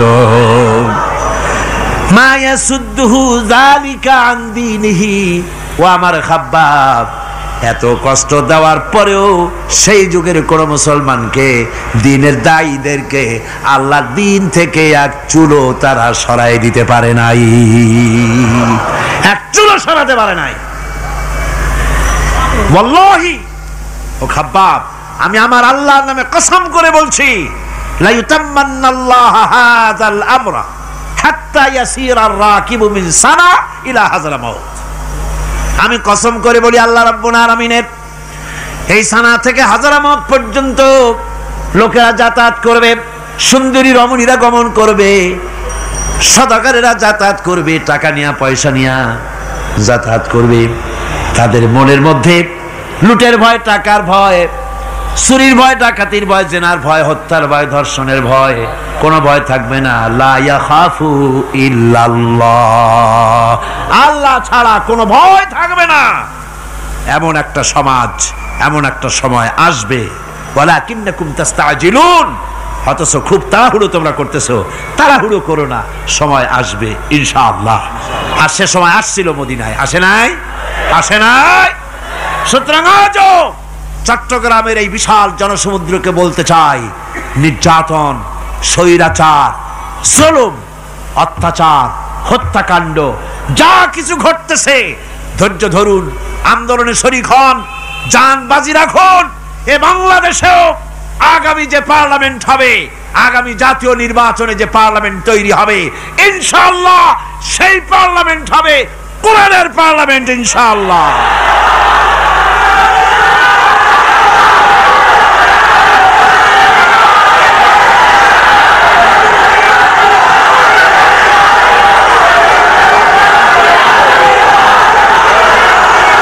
আমার ভাইয়েরা, আমার বন্ধুগণ, কঠিন বিপদে অবিচলতা এবং ধৈর্যের দৃষ্টান্ত রেখে গেছেন আম্বিয়া আলাইহিমুস সালাম। সুবহানাল্লাহ। কঠিন বিপদে অবিচলতা, দৃঢ়তা, ধৈর্য কারে বলে, তার দৃষ্টান্ত কারা রেখেছেন? আম্বিয়া আলাইহিমুস সালাম। ওনারাই আমাদের আদর্শ, নবীরাই আদর্শ। সাহাবায়ে কেরাম রিদওয়ানুল্লাহ তাআলা আলাইহিম আজমাইন আমাদের আদর্শ। ভাইরা আমার, মুসা আলাইহিস সালামকে ফেরাউন যখন ঘিরে ফেলে দিল, কোরআনের সব কথা গল্প গুজবার ইতিহাসের জন্য লেখা হয় নাই। কোরআনের মধ্যে যা লেখা হয়েছে সব বান্দাদের উপদেশের জন্য, যাতে করে লোকেরা চিরটা কাল এর থেকে উপদেশ নিয়ে নিজেদের তৈরি করতে পারে। জোরে বলেন সুবহানাল্লাহ। মুসা আলাইহিস সালামের কথা আল্লাহ বলেন, ফেরাউন তাকে ঘিরে ফেলে দিল, পালাবার রাস্তা নাই। ফালাম্মা তারাআল জামআন ক্বালা আসহাবু মূসা ইন্না লামুদরাকুন। মুসা আলাইহিস সালামের উম্মতেরা বললেন, হে মুসা, পাকড়াও হয়ে গেছি, পালাবার রাস্তা নাই। তিন দিক থেকে আমাদেরকে ঘেরাও করেছে ফেরাউনের শক্তি। সামনে কি? দরিয়া, আর তিন দিকে কি? ঘেরাও আন্দোলন। পালাবার পথ নাই, পালাবার পথ নাই। সারাশি আক্রমণ, ঘেরাও আন্দোলন। এই যে ঘেরাওটাও তো আজকে নতুন নাই, ঘেরাও আসছে অনেক আগের থেকে। আসলে কথা বুঝতে পেরেছেন? মাইক না থাকলে আমি কি করবো কোন? আজকে এরকম হচ্ছে কেন? আগামীকাল ঠিক হবে ইনশাআল্লাহ, রাগ করেন না। গান হচ্ছে, বসেন বসেন। শয়তান ঢুকছে মাইকের মধ্যে। অনেক সময় হয় কি, মাইকের হাই পাওয়ারের যে মেশিন আছে, এর ভিতরে ইথার থেকে রেডিওর ওই গানগুলি ওর মধ্যে ঢুকে পড়ে। কথা বুঝতে পেরেছেন? এই জন্য শয়তান তো আর বসে থাকে না, ওরও তো কিছু করার আছে। ধৈর্য ধরেন, ধৈর্য ধরেন। কালকে অপারেটরদেরকে মাওলানা শামসুদ্দিন সাহেবের কাছে অনুরোধ করব, অপারেটর একটু ভালো করে হেদায়েত করে দেবেন মাইকে। আজকে আমার নিজেরও কষ্ট হচ্ছে, আমিও বুঝতে পারছি না যে আমার কথাগুলি কি আওয়াজে বেরোচ্ছে, যার জন্য আমাকে বেশি চিল্লাইতে হচ্ছে। বক্তাকে কি লাউডে তার কথা বেরোচ্ছে তা তার কানে আসতে হয়, তাহলে বোঝা যায় যে আমার কথাগুলি কিভাবে বেরোচ্ছে। এটা এই অবস্থায় সিচুয়েশন আজকে নাই, এবং লোকেরাও মাইকের ব্যাপারে আজকে অভিযোগ করেছে, যা বিগত 16 বছরে করে নাই। সেটের ব্যাপারে কোথাও কোনো অসুবিধা হয়েছে? মাইকটা ভালো, এবং মাইক যারা দেন প্রতি বছর খেদমত করে, আল্লাহ তাদের প্রতি রহম করুন। সবাই বলেন আমিন।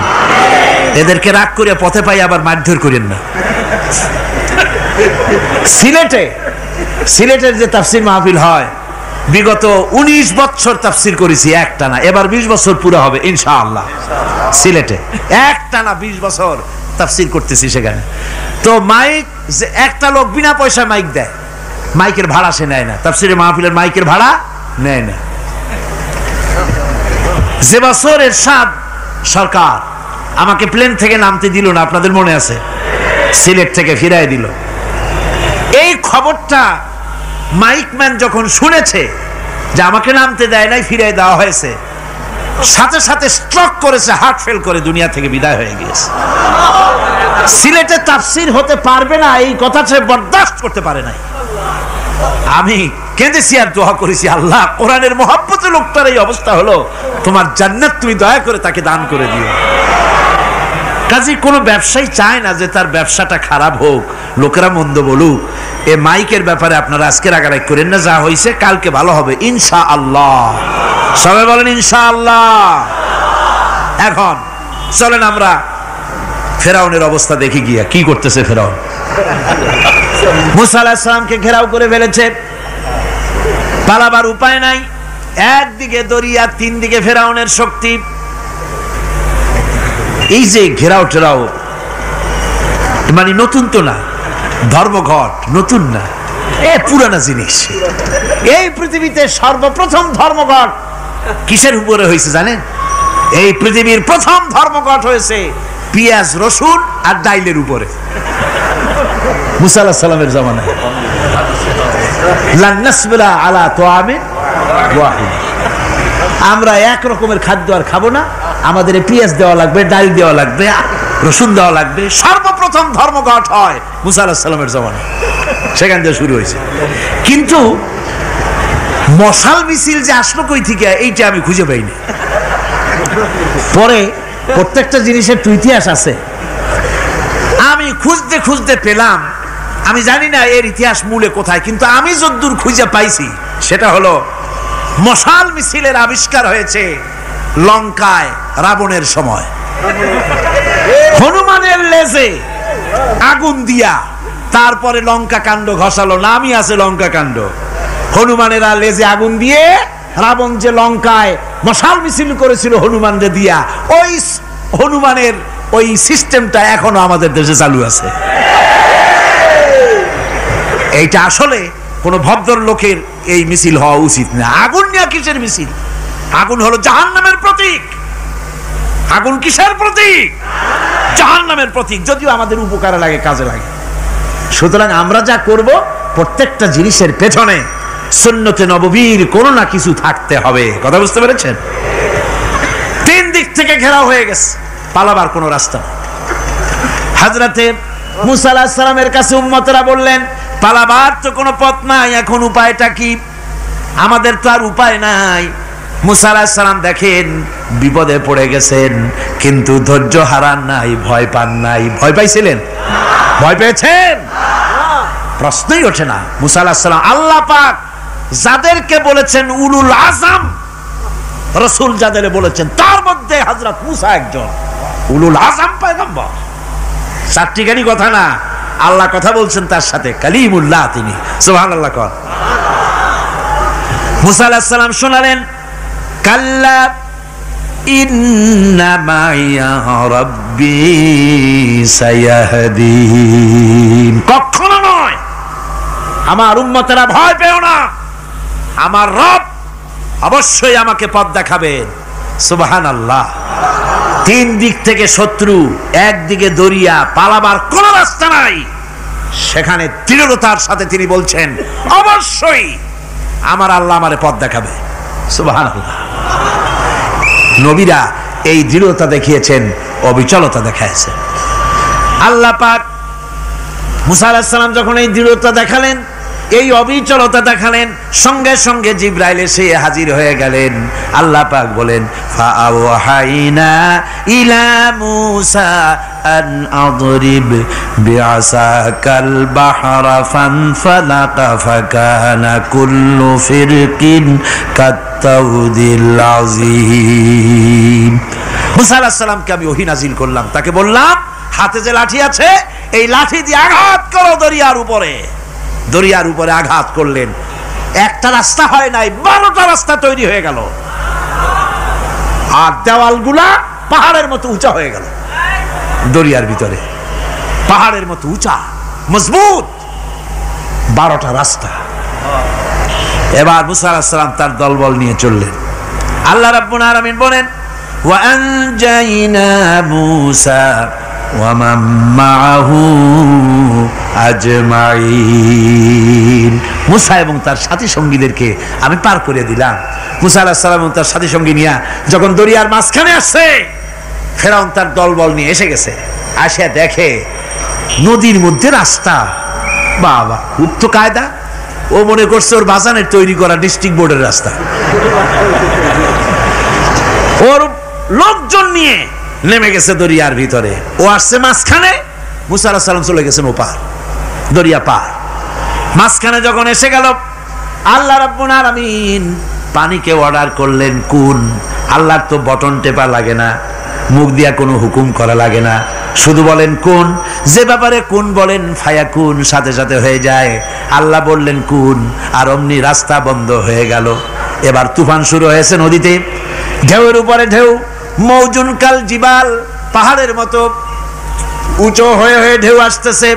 দলবল ঘোড়া আর অস্ত্রপাতি যা ছিল সব মরিয়া শেষ। এবার ফেরাউন একা উপরে ওঠে আর নিচে নামে, পানি খেতে খেতে পেটের কাম সারা। জনমের খাওয়া খাইছে পানি, এখন জান যায়, বাঁচবার আর উপায় নাই, বাঁচবার আর উপায় নাই। ফেরাউন তার নিজের জীবন সম্পর্কে হতাশ হয়ে গেল। এবার ফেরাউন বলতেছে, আমানতু আন্নাহু লা ইলাহা ইল্লাল্লাযী আমানাত বিহি বানু ইসরাঈল। আমি ঈমান আনলাম, আমি ঈমান আনলাম আল্লাহ ছাড়া কোনো ইলাহা নাই। ওই আল্লাহর উপর ঈমান আনলাম যে আল্লাহর উপর ঈমান এনেছে বনি ইসরাঈলেরা। আল্লাহ যাতে ঠিক পায় যে কোন আল্লাহর উপর ঈমান আনছে। বনি ইসরাঈলের আল্লাহর উপর ঈমান আনলাম। আল্লাহ, এই তো মুসলমান হয়ে গেছি, এরপরও আমারে সুবাও কেন? আল্লাহ রাব্বুল আলামিন জবাবে বলেন আল আন, এখন ওয়াকাদ আসাইতা ক্বাবলু ওয়া কুনতা মিনাল মুফসিদিন, এখন ঈমান আনার কথা বলছো, অথচ যুগের পর যুগ, বছরের পর বছর ধরে আমার মানুষের উপরে মন গড়া আইন চালায়েছো, আমার পয়গম্বরের সাথে বেয়াদবি করেছো, আজ তোমাকে আমি ছাড়ছি না, তোমাকে আজকে ছেড়ে দেব না, আমি তোমাকে মারব। আর সমস্ত প্রাণীগুলিকে, স্থলচর প্রাণীগুলিকে আল্লাহ পাক অর্ডার দিয়া দিলেন, এই ফেরাউনের লাশকে ডুবাবি না, পচাবি না, খাবি না। আল ইয়াউমা নুনাজ্জিকা বিবাদানিক, আমি তোমার শরীরে বাঁচায় দেব, পোকে খাবে না, পানিতে পচবে না, মাছে খাবে না, কুমিরে খাবে না, দুনিয়ার কোনো পশুতে খাবে না, আমি তোরে শুটকি বানাইয়া রাখবো, যাতে করে দুনিয়ার সমস্ত ফেরাউন যত যুগে যুগে আসে তোরে দেখে যেন হেদায়েত নিতে পারে। ফেরাউনকে আল্লাহ শুটকি বানায় রাখছে। আমি ফেরাউনদের লাশ দেখেছি ব্রিটিশ মিউজিয়ামে। ফেরাউন তো একটা না, অনেকগুলা, আসলটারে অবশ্য দেখিনি। ব্রিটিশ মিউজিয়ামে ওই ফেরাউনগুলার লাশ যখন অসুবিধা হয়, মমিগুলি, তখন ইংল্যান্ডে নিয়ে যায় চিকিৎসা করাবার জন্য। চোখ টোক আছে গর্তের ভিতরে, তারপরে চামড়া টামড়া হাড়ের সাথে মিশানো, ওইভাবে চেহারা দেখলে মনে হয় যে সত্যি ফেরাউনিগুলা। আর ব্রিটিশের কাম মিশর থেকে না আনছে এমন কোন জিনিস নাই। আমি সেখানে এক বক্তৃতা বলছিলাম, আপনারা এদের এখন সভ্য, এদের এখন ভদ্র, এরা হলো ইন্টারন্যাশনাল চোর, ওরা সারা দুনিয়া চুরি করেছে। লন্ডনে বক্তৃতা করেছি, সারাটা দুনিয়া চুরি করছে, আমাদের দেশকে শোষণ করেছে, এই বিশাল ভূভাগকে শোষণ করে ইংল্যান্ডের দ্বীপটাকে তারা সাজাইছে। তারা ময়ূর সিংহাসনের, শাহজাহানের ময়ূর সিংহাসনের ময়ূরের বাম চোখে কোহিনূর মণি লাগাইছিলেন, শাহজাহান ময়ূরের ডান চোখে কোহিনূর মণি লাগায় নাই। কোহিনূর মণির অনেক দাম, আমি দেখে এসেছি মণি, এখন সেটা কুইন এলিজাবেথের মুকুটে শোভা পাচ্ছে। সেই মণি এমনি বলে প্রবাদে 7 রাজার ধন এক মাণিক্য, বলেন এরকম, অনেক দাম।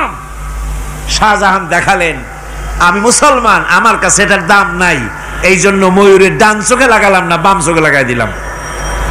এইটারে চুরি করছে।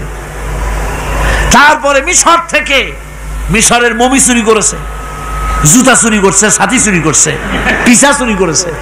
আমি বললাম এগুলা কি ভদ্রলোক নাকি? এরা জুতা চোর, পিসা চোর, লাঠি চোর, সব চুরি করেছে। যাই দেখেন ব্রিটিশ মিউজিয়ামের মধ্যে সব দুনিয়ার চুরি করা জিনিস নিয়ে তারা মানুষকে দেখাইয়া পয়সা উপার্জন করছে। টিপু সুলতানের তরবারিটা পর্যন্ত চুরি করেছে। আজ পর্যন্ত ব্রিটিশ মিউজিয়ামে টিপু সুলতানের তরবারিটা আছে, আমি তরবারিটা দেখে এসেছি।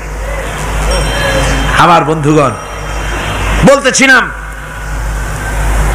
যে পৃথিবীতে আল্লাহ রাব্বুল আলামিন নবীরা তাদের চরিত্র দিয়ে বিপদের মোকাবেলা করে, দুনিয়ার সামনে কঠিন বিপদের মোকাবেলা করে অবিচলতা, দৃঢ়তা দেখায় গেছেন যে কেমন করে এই পৃথিবীতে বিপদের সামনে মোকাবেলা করতে হয়। ধৈর্য ধরতে হবে, বিপদ আসবে পাহাড় সমান হয়ে, আপনাকে ধৈর্য ধারণ করতে হবে সেভাবে বুক বেঁধে। যেহেতু এটা যদি বিশ্বাস হয় যে আমার কিসমতে যা আছে তার থেকে বেশি কিছু হবে না, তাহলেই আপনার ধৈর্য আসবে, ভয় পাবেন না। কথা ঠিক কিনা কন? এবারে হযরত হুদ আলাইহিস সালাম সম্পর্কে আল্লাহ রাব্বুল আলামিন বলেন, হযরতে হুদকে যখন ষড়যন্ত্র হলো কাফির বেঈমানেরা তাকে মেরে ফেলার জন্য যখন সরকারি ষড়যন্ত্রে লিপ্ত হয়ে গেল, হযরতে হুদ সমাজের এই চ্যালেঞ্জের মোকাবেলা করলেন। হযরত হুদ বলেন, ফাকিদুনি জামিআন সুম্মা লা তুনজিরুন ইন্নী তাওয়াক্কালতু তাওয়াক্কালতু আলাল্লাহি রাব্বি ওয়া রাব্বিকুম। আমি তোমরা তোমাদের ষড়যন্ত্র আমার বিরুদ্ধে যত পারো আমার বিরুদ্ধে ষড়যন্ত্র চালাও, এতটুকুন আমার অবকাশ দিও না। আমি এমন আল্লাহর উপরে ভরসা করেছি যার হাতের ভিতরে তোমাদেরও জান আর আমারও জান। যা পারো তাই করো। সরকার সমস্ত শক্তি একত্রিত হয়ে আমার মোকাবেলা করো। একদিকে হুদ আলাইহিস সালাম, আর একদিকে গোটা জাতি। হযরত হুদ ভয় পায় নাই। সুবহানাল্লাহ কোন। ঈমান বিল্লাহ মানুষের কলিজাকে এভাবে শক্ত করে দেয়। কোন আলহামদুলিল্লাহ।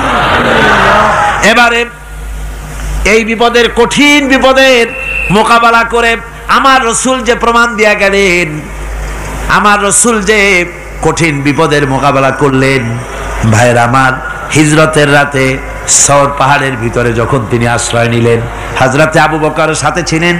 হযরতে আবু বকর রাদিয়াল্লাহু তাআলা আনহু বলেন, হুজুর আপনি দাঁড়ান, এটা তো পাহাড়িয়া গুহা, গুহার ভিতরে সাপ থাকতে পারে, বিচ্ছু থাকতে পারে, আমি আগে ঢুকি, বিপদ যদি হয় আমার উপর থেকে হয়ে যাক।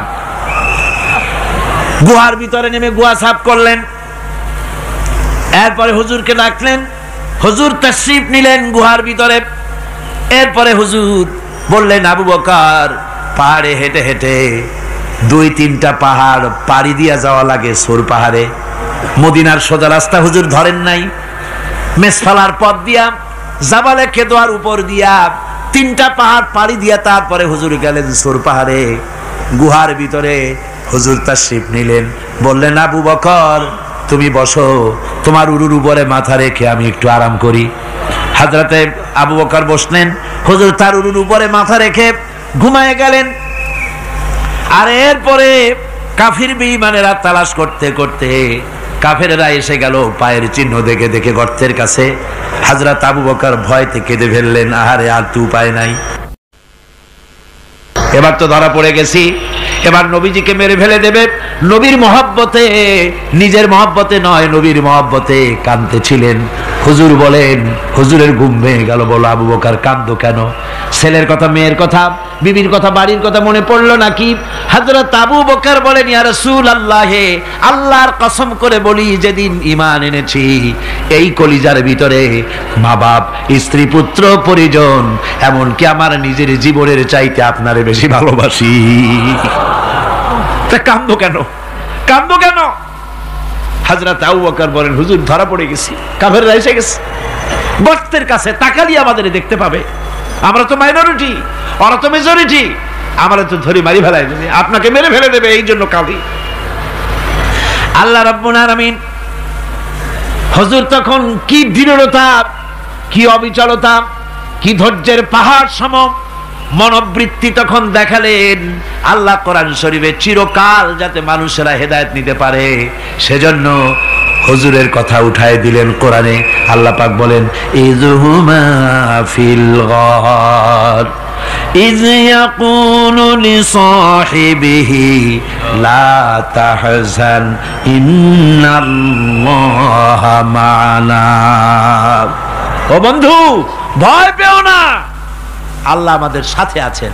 সুবহানাল্লাহ কোন। আল্লাহ আমাদের সাথে আছেন। আমরা মাইনরিটি নই, আমরাই মেজরিটি। আল্লাহ আছে আমার সাথে, ভয় পাওয়ার কোনো কারণ নাই। সুবহানাল্লাহ। আল্লাহ পাক বলেন, ফাআনসালাল্লাহু সাকিনাতাহু আলাইহি ওয়া আইয়াদাহু বিজুনুদিন লাম তারাওহা। আমি এদের অন্তরের ভিতরে আমি শান্তি নাজিল করে দিলাম, প্রশান্তি দিয়া দিলাম, আর আমি সাহায্য করলাম, আর এমন সব সৈন্য পাঠায় দিলাম যে সৈন্যগুলি তোমরা দেখতে পাও নাই। সুবহানাল্লাহি ওয়া বিহামদিহি। ভাইরা আমার, রাসূল করিম সাল্লাল্লাহু আলাইহি সাল্লাম এই বিপদের মাঝে, চরম বিপদের মাঝে অবিচলতা, দৃঢ়তা, কঠিন আত্মনির্ভরতা দেখিয়েছেন। এগুলি হলো ঈমানের 5ম নম্বরের উপকারিতা। আল্লাহর প্রতি ঈমান আনলে এভাবে পাহাড় সম ঈমান মজবুত হয়ে যায়। জেলের পরোয়া করি না, ফাঁসির পরোয়া করি না, শহীদ হওয়ার পরোয়া করি না, মেরে ফেলে দেবে, উড়ায় দেবে, হত্যা করবে, পরোয়া করি না। পরোয়া করি কেবলমাত্র কাকে? জোরে বলেন কারে? এইরকম মুসলমান হাজার হাজার লাখ লাখ দরকার নাই, 313 জন যথেষ্ট। কয়জন যথেষ্ট? 313 জন যথেষ্ট। বদরে যারা জান দিয়ে মাল দিয়ে দিনকে প্রতিষ্ঠিত করেছিলেন, এরকম 313 জনই যথেষ্ট ছিল আল্লাহর দিনকে কায়েম করার জন্য। যদি রক্ত দেওয়া লাগে তাহলে এই বিশাল জনসমুদ্রকে প্রশ্ন করি, ভয় পাবেন? রক্ত দিতে পারবেন? যদি জেলে যাওয়া লাগে যেতে পারবেন? যদি শহীদ হতে হয় তাও কি পারবেন? এই দৃঢ়তা, এই অবিচলতা, এই ঈমান, এই ধৈর্য শিক্ষা দেয়, এই উপকার করে ঈমান বিল্লাহ। আল্লাহর প্রতি ঈমান আনলে এভাবে পাহাড়ের মতো শক্ত হয়ে যায় কলিজা। কোন আলহামদুলিল্লাহ। আমার বন্ধুগণ, এবার আমি বলবো সর্বশেষ উপকারের কথাটা বলি, মোনাজাত ছেড়ে দেব। কয়টার কথা বলছিলাম? উপকার 6টা উপকারের কথা বলেছি। অনেকগুলি বৈশিষ্ট্য, অনেকগুলি উপকারের মধ্যে আল্লাহর প্রতি ঈমানের 6টা উপকারের কথা 5টা বলা হয়ে গেছে। এবার 6ষ্ঠ নম্বর এবং শেষ নম্বর, এটা হচ্ছে আল্লাহর প্রতি ঈমান আনলে পরে তার দ্বারা সবচাইতে বেশি ফায়দা পায় সমাজ এবং রাষ্ট্র। কোন আলহামদুলিল্লাহ, কোন আলহামদুলিল্লাহ। আল্লাহর প্রতি ঈমানের দ্বারা নৈতিক সংশোধন হয় এবং রাষ্ট্র আর সমাজ সবচাইতে বেশি উপকৃত হয়। কারণ হলো ঈমানদার ব্যক্তি আল্লাহর প্রতি যে ঈমান এনেছে, তার মনের মধ্যে ধারণা এটা হয়, আমার কোনো কাজ তো গোপন থাকে না। ইন্নাল্লাহা লা ইয়াখফা আলাইহি শাইউন ফিল আরদি ওয়ালা ফিস সামা। আল্লাহর কাছে গোপন বলতে কিছু নাই, আকাশেও নাই, জমিনেও নাই, কোনো কিছু গোপন নাই। সুতরাং আমি যা করি সব আল্লাহ দেখেন এবং শোনেন। এমনকি মানুষ যে কল্পনা করে, সে কল্পনাও আল্লাহ টের পায় না নাকি? টের পায় কিনা? ওয়াইন তুবদু মিন আনফুসিকুম আও তুখফুহু ইউহাসিবুকুম বিহিল্লাহ। মনের ভিতরে যে কল্পনা করো, আল্লাহ পাক বলেন এই কল্পনারও হিসাব আমি রব্বুল আলামিন তোমার কাছ থেকে নেব। ফায়ুআযযিবু মাইয়াশাউ, যারে খুশি শাস্তি দেব আর যারে খুশি আমি মাফ করে দেব। জোরে বলেন সুবহানাল্লাহ। ফায়াগফিরু লিমাইয়াশা ওয়া ইউআযযিবু মাইয়াশা, যারে খুশি মাফ করব, যারে খুশি শাস্তি দেব, কল্পনারও হিসাব নেব। এই কথা মুমিনের যদি জানা থাকে তাহলে আর তার কোনো চিন্তা থাকে না, তার নৈতিক চরিত্র ভালো হয়ে যায়। কোন সুবহানাল্লাহ। মোনাজাতের কথা শুনিয়া গতকাল বলছিলাম যে মোনাজাতের কথা শুনিয়া যারা হাঁটে, আমি বুঝি না, আমার বুঝে আসে না যে এটা কেমন ধরনের নৈতিকতা। আপনি আপনার বিবেককে কি বুঝান? এই বিশাল জনসমুদ্র নিয়ে আল্লাহর কাছে হাত তুলবো, দোয়া করব, মোনাজাত করব, এই লোভ সম্বরণ করেন কি করে? আশ্চর্য কথা, আশ্চর্য কথা।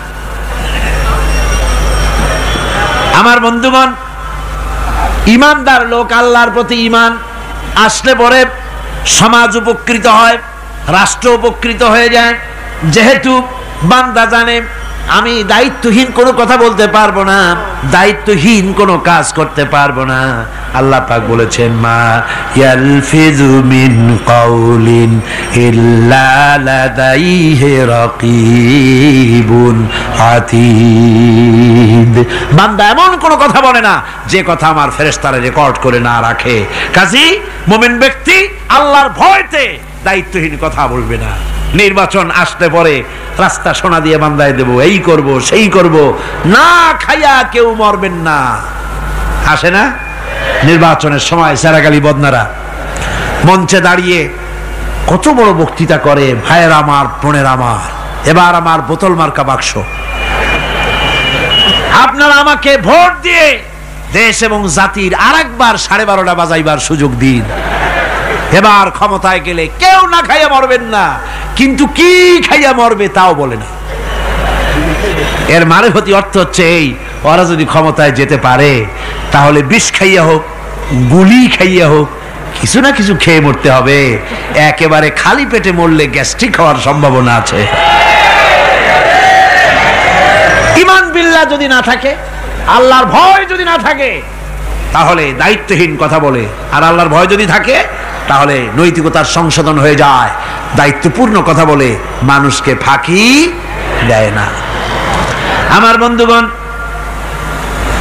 আল্লাহ রাব্বুল আলামিন তার বান্দা যারা আল্লাহকে ভয় করে, সে ভয় করা বান্দাগুলির মনের মধ্যেই চিন্তা এসে যায়, আমি যেখানে থাকি না কেন আল্লাহ আমাকে দেখতেছেন, শুনতেছেন। রাতে হোক দিনে হোক যেখানে আছি আল্লাহ আমারে দেখতেছেন। আল্লাহ পাক বলতেছেন, ওয়া হুয়া মাআহুম ইজ ইউবাইতুনা মা লা ইয়ারদা মিনাল কওলি ওয়া কানা আল্লাহু বিমা ইয়ামালুনা মুহীতা। আল্লাহ পাক বলেন, আমি তো আমার বান্দার নিকটে তখনও থাকি যখন সে গোপনে গোপনে রাতের বেলায় আমার মর্জির খেলাফ পরামর্শ করে। আমার মর্জির খেলাফ পরামর্শ করতেছে রাত্রে, আমি তো তখনও কাছে থাকি, ওটা আমি শুনি। ঈমান যদি আসে তাহলে এই সব কাজ থেকে সে বিরত থাকে। সে যদি কম হয় সেখানেও আল্লাহ, বেশিও যদি হয় সেখানেও আল্লাহ। এমন কোন জায়গা আছে নাকি চিটাগংয়ে যেখানে আপনি একটা আকাম করবেন আর আল্লাহ টের পাবে না? কোন আছে নাকি? আচ্ছা, চট্টগ্রামে না থাকুক, বাংলাদেশের কোন জায়গা আছে নাকি? পার্বত্য চট্টগ্রামে যত পাহাড় আছে, উঁচু নিচে জায়গা আছে, ওই জায়গায় বোধহয় আছে নাকি? সারা পৃথিবীতে আছে কোথাও? আল্লাহকে ফাঁকি দেওয়ার জায়গা কোথাও? সব স্পষ্ট। আল্লাহ কি ঘুমায় নাকি? ঘুমায়? তার কাছে দিনও যায় রাতও তাই, সমানে তিনি দেখতে পান, শুনতে পান, সবকিছু দেখতে পান, সবকিছু শুনতে পান। তাকে ফাঁকি দেওয়ার কোনো উপায় নাই। এই জন্য ৬ষ্ঠ নম্বরের উপকার যেটা হয় সেটা হলো সমাজ উপকৃত হয় ওই মানুষ দিয়ে যার মধ্যে ঈমান আছে। হযরত ওমর রাদিয়াল্লাহু তাআলা আনহু রাতের আধারে শেষ রাত্রে ঘুরতেছিলেন, দেখেন এক বাড়িতে কথা হচ্ছে, কথাবার্তার আওয়াজ পাওয়া যায়। মনে করলেন কোন অসুখ বিসুখ নাকি। ঘরে গিয়ে কান পাচ্ছেন দেওয়ালের সাথে, শুনতে পাচ্ছেন ভিতরে বুড়ি মা তার মেয়েকে বলছে, এই মেয়ে ওঠ, উটের দুধ দোয়াই নিয়ে আসছি, এর মধ্যে পানি মিশা, তারপর সকালে বাজারে নিয়ে যা। মেয়ে বলছে, মা এই কামটা আমি পারবো না। কেন পারবি না? হযরত ওমর ফরমান জারি করেছেন, দুধে পানি মিশাতে নিষেধ করেছে, কাজে এই কাজটা আমি পারবো না। আরে বেটি, আমিরুল মুমিনিন দেখ এখন কোথায় যায়, ঘুমায় আছে। সে কি দেখতেছে নাকি যে পানি মিশাই না কি মিশাই? মেয়ে বলতেছে, মা আমিরুল মুমিনিনকে ফাঁকি দেওয়া যেতে পারে, তার পুলিশ বাহিনীকে ফাঁকি দেওয়া যেতে পারে, কিন্তু আল্লাহ রাব্বুল আলামিনের চোখকে ফাঁকি দেওয়া যাবে না। হযরত ওমর এই কথা শুনে বাড়ি চলে গেলেন আর নিজের ছেলেকে ডেকে বললেন, ছেলে আমার, অমুক জায়গায় একটা বাড়ি আছে, সেখানে একটা যুবতী মেয়ে আছে, ওই মেয়েটার বিয়ে হয়েছে কিনা শোনো, যদি বিবাহ না হয়ে থাকে তুমি তোমার নিজের বিয়ের প্রস্তাব দাও। আমিরুল মুমিনিন এই মেয়েটা সুন্দরী কেমন, স্বাস্থ্য কেমন কিছুই দেখলেন না, দেখলেন তাকওয়া। কি দেখলেন? তাকওয়া, আল্লাহর ভয়। আল্লাহর ভয় যখন একটা জাতির মধ্যে আসে, পুলিশ লাগে না, পুলিশের কাজ কমে যায়। পুলিশ তো পাহারা দিতে দিতে অস্থির হয়ে যায়, সারা রাত দিন সমানে কষ্ট করতে হয় তাদের। অধ্যাপক মুফিজুর রহমান সাহেব কালকে যে কথাটা বলছিলেন, আসামি পুলিশেরা কত কষ্ট করে জানবাজি করে আসামি ধরে, আর টেলিফোন আসে, হ্যালো কে, চিটাগংয়ের এসপি নাকি? বলে হ্যাঁ। কারে ধরছো? ধরছি তো বল্টু মিয়ারে। ছাড়ো মিয়া, বল্টু আমার দলের লোকটা তুমি ঠিক পাও নাই, তোমার নাক টাইট দিয়ে দেবে। বল্টুরিও ছাড়ো আর তার বন্দুকও ছাড়ো, ঠিক কিনা? আমার ভাইয়েরা, সুতরাং ঈমান যদি এসে যায় জাতির মধ্যে, পুলিশের দরকার হবে না, পুলিশ দরকার হবে কিন্তু তাদের ডিউটি কমে যাবে। আসামিরা আর অন্যায় কাজ কম করবে। রাসূলুল্লাহ যখন প্রেসিডেন্ট হয়েছিলেন, একজন মহিলা জিনা করেছিল, হাদিস শরীফে এসেছে ওই মেয়ে লোকটাকে জিনা করতে কেউ দেখে নাই, জিনা করার পর তার মধ্যে অনুভূতি জাগলো, এমন পাপ করেছি, এখন তো আমার জাহান্নাম ছাড়া উপায় নাই। মেয়ে লোকটি রাসূলুল্লাহর কাছে এসে গেলেন, এসে বললেন, হুজুর আমি তো জিনা করেছি, আমারে শাস্তি দেন। হুজুর মুখ ডান দিকে ফিরালেন, মেয়ে লোক তো ডান দিকে এলো, বললো জিনা করেছি, শাস্তি দেন। হুজুর বাম দিকে ফিরলেন, মেয়ে লোকটা বাম দিকে এসে বলল, জেনা করেছি, শাস্তি দেন। মেয়ে লোকটা কিন্তু জানে জেনার শাস্তি সহজ ব্যাপার নাই, পাথর মেরে উড়িয়ে দেওয়া, মৃত্যুদণ্ড জানা আছে তার। এরপরে মেয়ে লোকটা চিন্তা করেছে, দুনিয়ায় পাথর খেয়ে মরবো, কিন্তু তবুও জাহান্নামের কঠিন আগুন সহ্য করতে পারবো না। রাসূলুল্লাহ বললেন, ও মেয়ে লোক, তুমি কি জিনা কর্তৃক গর্ভবতী হয়েছো নাকি? মেয়ে লোকটা বলল, হুজুর আমি গর্ভবতী হয়েছি। হুজুর বললেন, তুমি অপরাধ করেছো, তোমার গর্ভস্থিত সন্তান তো কোনো অপরাধ করে নাই, সুতরাং শাস্তি এখন দেওয়া যাবে না, ডেলিভারি হোক তারপরে শাস্তি দেব। মেয়ে লোকটা চলে গেলেন। আল্লাহর নবী তার নামে কোনো কেস ফাইল করেন নাই, গোয়েন্দা বিভাগের পুলিশ লাগান নাই। ডেলিভারির পর এই মেয়ে লোক আবার এসে হাজির, পুলিশ দিয়ে আনা লাগে নাই, আবার এসে হাজির, হুজুর আমি সেই হতভাগিনী, বলছিলেন ডেলিভারির পর বিচার করবেন, এই যে বাচ্চা হয়েছে, এ বাচ্চার দায়িত্ব কাউকে দেন, আর আমারে তাড়াতাড়ি শাস্তি দেন, আমি যদি মরে যাই আমি জাহান্নামে চলতে পারবো না। হুজুর বললেন, অপরাধ তুমি করেছো, এই বাচ্চার অধিকার আছে তোমার বুকের দুধ খাবে, আমি সেই অধিকার বাচ্চাকে নষ্ট করতে পারি না, বাচ্চা দুধ ছাড়ুক তারপরে এসো। 2 বছর যেতে না যেতে ওই মেয়ে লোকটি বাচ্চারে করে করে নিয়ে এসেছে, পুলিশ লাগে নাই, গোয়েন্দা বিভাগের কাউকে পাঠানো লাগে নাই, মেয়ে লোকটি বাচ্চা কোলে করে নিয়ে এসে হাজির, হুজুর আমারে চিনছেন নাকি? আমি তো সেই হতভাগিনী, জেনা করছিলাম, বিচার চাইছিলাম, ডেলিভারি পরে হবে বলছিলেন, দুধ ছেড়ে দিলে পরে হবে বলেছিলেন, আমার ছেলে এখন দুধ ছেড়ে দিয়েছে, আমি তারে রুটি খাওয়া শিখাইছি, দুধ ছাড়া এখন সে বাঁচবে, আমি তার হাতে রুটি দিয়ে আনছি, দেখেন ও রুটি খেতে পারে, আর দেরি করবেন না, আমার বিচার করে দেন। রাসূলুল্লাহ ছেলেটার দায়িত্ব কাউকে দিয়ে দিলেন, আর বললেন, এই মহিলাটিকে নিয়ে যাও, বুক পর্যন্ত মাটির মধ্যে গেড়ে দিয়ে তারপরে রজম করো। মেয়ে লোকটিকে বুক পর্যন্ত গেড়ে দেওয়া হলো, চতুর্দিক থেকে পাথর মারা হচ্ছিল, পাথরে লেগে শরীরে রক্ত ছিটে এক সাহাবীর গায়ে লাগলো, সাহাবী তারে গালি দিয়েছিলেন, হুজুর শুনে বললেন, সাহাবী গালি দিও না, এই মেয়ে লোকের তওবা আল্লাহর কাছে এত কবুল হয়ে গেছে, যদি এই তওবাকে ভাগ করে দেওয়া হয় গোটা মদিনাবাসীর নাজাতের জন্য তা যথেষ্ট হয়ে যাবে। সুবহানাল্লাহ, পুলিশ লাগে নাই, এমন সমাজ কায়েম হয়, ঈমান বিল্লাহ, আল্লাহর প্রতি ঈমান যদি এসে যায়, জাতির যদি রক্তে রন্ধ্রে রগে রেশায় যদি ঈমান এসে যায়, তাহলে পুলিশ বিডিআর আর্মি আরামে ঘুমাবে, তাদের জন্য পরিশ্রম হবে না, কষ্ট হবে না, অপরাধ প্রবণতা কমে যাবে, মানুষের অশান্তি কমে যাবে, শান্তির বন্যা প্রবাহিত হয়ে যাবে। সুবহানাল্লাহ বিহামদিহি। এই জন্য রাসূলুল্লাহ বলেছিলেন, খায়রুল কুরুনে কারনি, সর্বশ্রেষ্ঠ যুগ কার যুগ? জোরে বলেন না, সর্বশ্রেষ্ঠ যুগ কার যুগ? রাসূলুল্লাহর যুগ। জোরে কোন কার যুগ? রাসূলুল্লাহর যুগ। এই জন্যে আমি আপনাদের খেদমত আরজ করতে চাই, ইসলাম এ ধরনের সীমারেখা ঠিক করে দিয়েছে, তিলকা হুদুদুল্লাহ ফালা তাতাদুহা, এ হলো আল্লাহর সীমারেখা, এই সীমারেখাকে ভঙ্গ করো না, লঙ্ঘন করো না, আল্লাহর উপরে ঈমান পরিপূর্ণরূপে আনো এবং এই ঈমানের উপরে ভিত্তি করে নিজেদের জীবনকে পরিচালিত করো। এই ঈমান যদি জাতির ভিতরে এসে যায়, তাহলে বৈষয়িক জীবনে, দুনিয়ার জীবনে সত্যিকারের যদি শান্তি পেতে চাই, আল্লাহর উপরে ঈমান আনতে হবে। ইহকাল পরকালে যদি নাজাত পেতে চাই, আল্লাহর উপরে ঈমান আনতে হবে। আর আমরা আমাদের চিন্তা ভাবনায়, ওঠায় বসায়, চলায় ফেরায়, সর্বত্র আল্লাহর উপরে পরিপূর্ণ মাত্রায় ঈমানটা যদি এসে যায়, তাহলেই শান্তি, তাহলেই মুক্তি, গোটা সমাজ শান্তি পাবে, আমরা দুনিয়ায় আরাম পাবো, কিয়ামতে জাহান্নাম থেকে মুক্তি পাবো। জোরে কোন আমিন, আরো জোরে কোন আমিন। বন্ধুগণ, আল্লাহর প্রতি ঈমানের এই কথাগুলি আবারও স্মরণ করিয়ে দেই।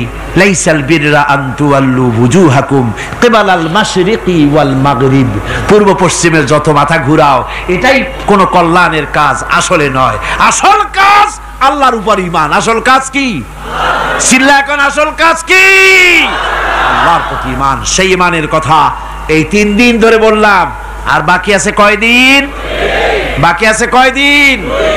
এই বেহেশতের বাগান আগামী 2 দিন পরে স্তব্ধ হয়ে যাবে। এখানে আর এভাবে এত লক্ষ লক্ষ টুপি এ ধরনের মুসলমান আল্লাহু আকবরের আওয়াজ, আজানের আওয়াজ ধ্বনিত প্রতিধ্বনিত হবে না, 1 বছরের জন্য নিস্তব্ধ হয়ে যাবে। আল্লাহ যেন বাকি 2টা দিন আমাদের সকলের আশার তৌফিক দেন। সবাই বলি আমিন, জোরে কোন আমিন।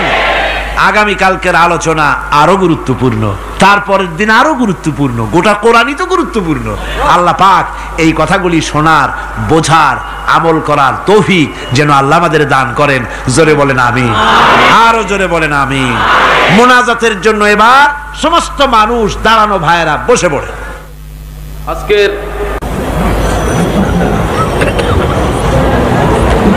মোনাজাতের পর আজান হবে বা জামাত এশার নামাজ পড়ে আপনারা যাবেন। আর যাওয়ার সময়, আসার সময় আপনারা আল্লাহর নামের ধ্বনি দিতে দিতে যাবেন আর আসবেন। গোটা শহর জুড়ে তাফসীর চলাকালীন চট্টগ্রামের আকাশ বাতাস, গাছপালা, তরুলতা, মানুষ, পুরুষ, নারী সবাই যেন টের পায় যেখানে তাফসীরের মাহফিল হচ্ছে। যাবেন এবং আসবেন যখন মুখ বুঝে যাতায়াত কেন, নারায়ে তাকবীর, আল্লাহু আকবার, ইসলাম ছাড়া অন্য কিছু মানি না, আল কোরআনের আলো ঘরে ঘরে জ্বালো, এসব সুন্দর সুন্দর স্লোগান দিতে দিতে যাবেন, স্লোগান দিতে দিতে আসবেন, আল্লাহর নারা লাগাবেন, আল্লাহর আওয়াজকে বুলন্দ করবেন। আল্লাহ সকলকে তৌফিক দিন, আল্লাহুম্মা আমিন। রব্বানা যালামনা أنفسنا وإن لم تغفر لنا وترحمنا لنكونن من الخاسرين ربنا لا تزغ قلوبنا بعد إذ هديتنا وهب لنا من لدنك رحمة إنك أنت الوهاب ربنا فاغفر لنا ذنوبنا وكفر عنا سيئاتنا وتوفنا مع الأبرار ربنا وآتنا ما وعدتنا على رسلك ولا تخزنا يوم القيامة إنك لا تخلف الميعاد আয় আল্লাহ রব্বুল আলামিন, বিশাল এই জনতা নিয়ে তোমার দরবারে হাত তুলেছি রব্বুল আলামিন। কোরআনে কারীমের মাহফিল বড় আশা করে হাত তুলেছি, মেহেরবানি করে আলোচনার সওয়াব রাসূল করিম সাল্লাল্লাহু আলাইহি ওয়াসাল্লামের রূহ মুবারকে পৌঁছায় দাও। तमाम পৃথিবীর মাটির নিচে মুমিন মুমিনাত যারা শুয়ে আছে তাদের রূহের বলে সওয়াব পৌঁছায় দাও রব্বুল আলামিন। আমাদের মা বাপ যাদের দুনিয়া থেকে বিদায় হয়ে গেছে, কবরগুলিকে জান্নাতের টুকরা বানায়া দাও। রব্বির হামহুমা কামা রব্বায়ানি সগীরা, সবাই পড়েন রব্বির হামহুমা কামা রব্বায়ানি সগীরা। আয় আল্লাহ, আমাদের মা বাপ যাদের বেঁচে আছে স্বাস্থ্য ভালো রাখো আল্লাহ, তাদেরকে হায়াতে তাইয়্যিবা দাও, সেহাতে কুল্লিয়া দাও, খাতিমা বিল খাইর করো রব্বুল আলামিন। কোরআনে কারীমের মাহফিলে বড় আশা করে আমরা হাত তুলেছি, আমাদের জিন্দেগির সকল গুনাহ খাতা মাফ করে দাও। আয় আল্লাহ তাআলা, জীবনে বহু গুনাহ করেছি, গুনাহ করে করে জীবনটারে নষ্ট করে ফেলেছি। আয় আল্লাহ, তুমি দয়া করে মেহেরবানি করে আমাদের জিন্দেগির গুনাহ মাফ করে দাও রব্বুল আলামিন। না বুঝে সওয়াব মনে করে অনেক শিরক বিদআত আমরা করেছি, মনে করেছি ওতে সওয়াব হবে, আমরা বুঝি নাই। আল্লাহ, আমাদের ভুল বুঝানো হয়েছে, নিজেরাও ভুল বুঝেছি। এভাবে সওয়াবের নিয়তে শিরক বিদআত আমাদের মধ্য থেকে যা হয়েছে আল্লাহ দয়া করে তুমি আমাদেরকে ক্ষমা করে দাও। আয় আল্লাহ, আমাদেরকে দয়া করে শিরক এবং বিদআত মুক্ত জীবন যাপনের তৌফিক দিয়া দাও রব্বুল আলামিন। এত বড় বিরাট তাফসীরুল কোরআন মাহফিল, লক্ষ লক্ষ টাকার প্রয়োজন আল্লাহ, টাকা পয়সার অভাব নাই রব্বুল আলামিন। তুমি গানি আর আমরা ফকির। আয় আল্লাহ, এই শহরেতে এমন লোক আছে একজনই মাহফিলের খরচ দিয়ে দিতে পারে। আল্লাহ, তোমার বান্দাদের দিল তুমি নরম বানাইয়া দাও। কোরআনের মাহফিল কোন বছর ঋণগ্রস্ত থাকে নাই, এবারও যেন থাকে না আল্লাহ। বাজের যা আছে তার চাইতে বেশি তুমি মেহেরবানি করে জোগাড় করে দাও রব্বুল আলামিন। আরেকটা দোয়া তোমার দরবারে করি, চেসনিয়া আর বজনিয়া শেষ হয়ে গেল আল্লাহ, ওদের সাথে আমাদের রক্তের সম্পর্ক নাই, ওদের সাথে আমাদের আত্মীয়তার সম্পর্ক নাই, ওদের সাথে আমাদের শুধু ইমানের সম্পর্ক। আয় আল্লাহ, ওদেরকে মেরে মেরে কাফিররা শেষ করে দিল মাবুদ। বজনিয়ার চেসনিয়ায় আর একবার তুমি তোমার রহমতের ফেরেশতা পাঠায় দিয়া সাহায্য করো আল্লাহ। কাশ্মীরের মুসলমানদের উপর আরেকবার সাহায্য করো রব্বুল আলামিন। এই মাহফিল আল্লাহ, যত মানুষ আসে আল্লাহ বড় আশা নিয়ে আসে কোরআনের মাহফিলে, অনেকের রোগ ব্যাধি আছে, তাদের ধারণা কোরআনের মাহফিলে দোয়া কবুল হয়। আল্লাহ তুমি দয়া করে এই ধারণা তুমি মঞ্জুর করে নাও। যার যত রোগ আছে, বালাই আছে, ব্যাধি আছে, আল্লাহ সকলকে মাফ করে দাও রব্বুল আলামিন। প্রতিদিন হাজার হাজার মা বোনেরা নিজের ঘরের কাজকে ফেলে রেখে কষ্ট করে কোরআনের মাহফিলে হাজির হয়ে যায়। আল্লাহ মা বোনদের জিন্দেগির গুনাহ খাতা মাফ করে দিও আল্লাহ। মা বোনদেরকেও হযরত আয়েশা, ফাতেমা, খাদিজার মতো বানাইয়া দিও রব্বুল আলামিন। এই মাহফিলে আমাদেরকে তুমি কবুল করে নিও আল্লাহ। কোরআনের কথা, ইমানের কথা, তোমার ব্যাপারে যা বললাম এই কথাগুলি আমাকে আর শ্রোতাদেরকে আমল করার তৌফিক দিয়ে দিও রব্বুল আলামিন। এই মাহফিল আর 2 দিন আছে আল্লাহ, বাকি 2 দিন তোমার কুদরতি নিজাম দিয়ে এটারে চালাইয়া দিও। এত বড় মাহফিল স্বেচ্ছাসেবক দিয়ে, পুলিশ দিয়ে নিয়ন্ত্রণ করা সম্ভব নয় আল্লাহ। পুরা মাহফিলের দায়িত্ব তুমি নিজে গ্রহণ করো আল্লাহ রব্বুল আলামিন। যার যে মনে কষ্ট আছে আল্লাহ, সকলের কষ্ট তুমি দূর করে দাও আল্লাহ। আয় আল্লাহ, যে কোরআনের কথা বলতেছি তোমার কথা, এই কোরআনের আইন বাংলাদেশে চালু হয়েছে, এই দৃশ্য আমাদের চোখে দেখার তৌফিক দিয়ে দিও আল্লাহ রব্বুল আলামিন। প্রত্যেকের মনের কষ্ট দূর করে দিও।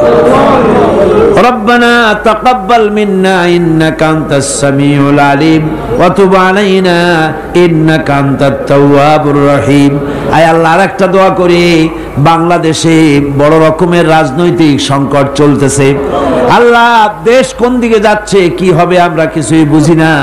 আল্লাহুম্মা লা তুসাল্লিত আলাইনা মান লা ইয়ারহামুনা, আল্লাহুম্মা লা তুসাল্লিত আলাইনা মান লা ইয়ারহামুনা, আল্লাহুম্মা লা তুসাল্লিত আলাইনা মান লা ইয়ারহামুনা। আয় আল্লাহ, এই জমিনের মানুষদেরকে আল্লাহ তোমার হাবিবের পৃথিবীর দ্বিতীয় বৃহত্তম মুসলমানের দেশ আল্লাহ, দেশটাকে ষড়যন্ত্রের হাত থেকে বাঁচাইয়া দাও। সুবহান রাব্বিকা রাব্বিল ইজ্জাতি আম্মা ইয়াসিফুন ওয়া সালামুন আলাল মুরসালিন আলহামদুলিল্লাহি রাব্বিল আলামিন। ওয়াজআল আখিরা কালিমাতিনা ইনদাল মাউত লা ইলাহা ইল্লাল্লাহু মুহাম্মাদুর রাসূলুল্লাহ। আসসালামু আলাইকুম ওয়া রাহমাতুল্লাহ।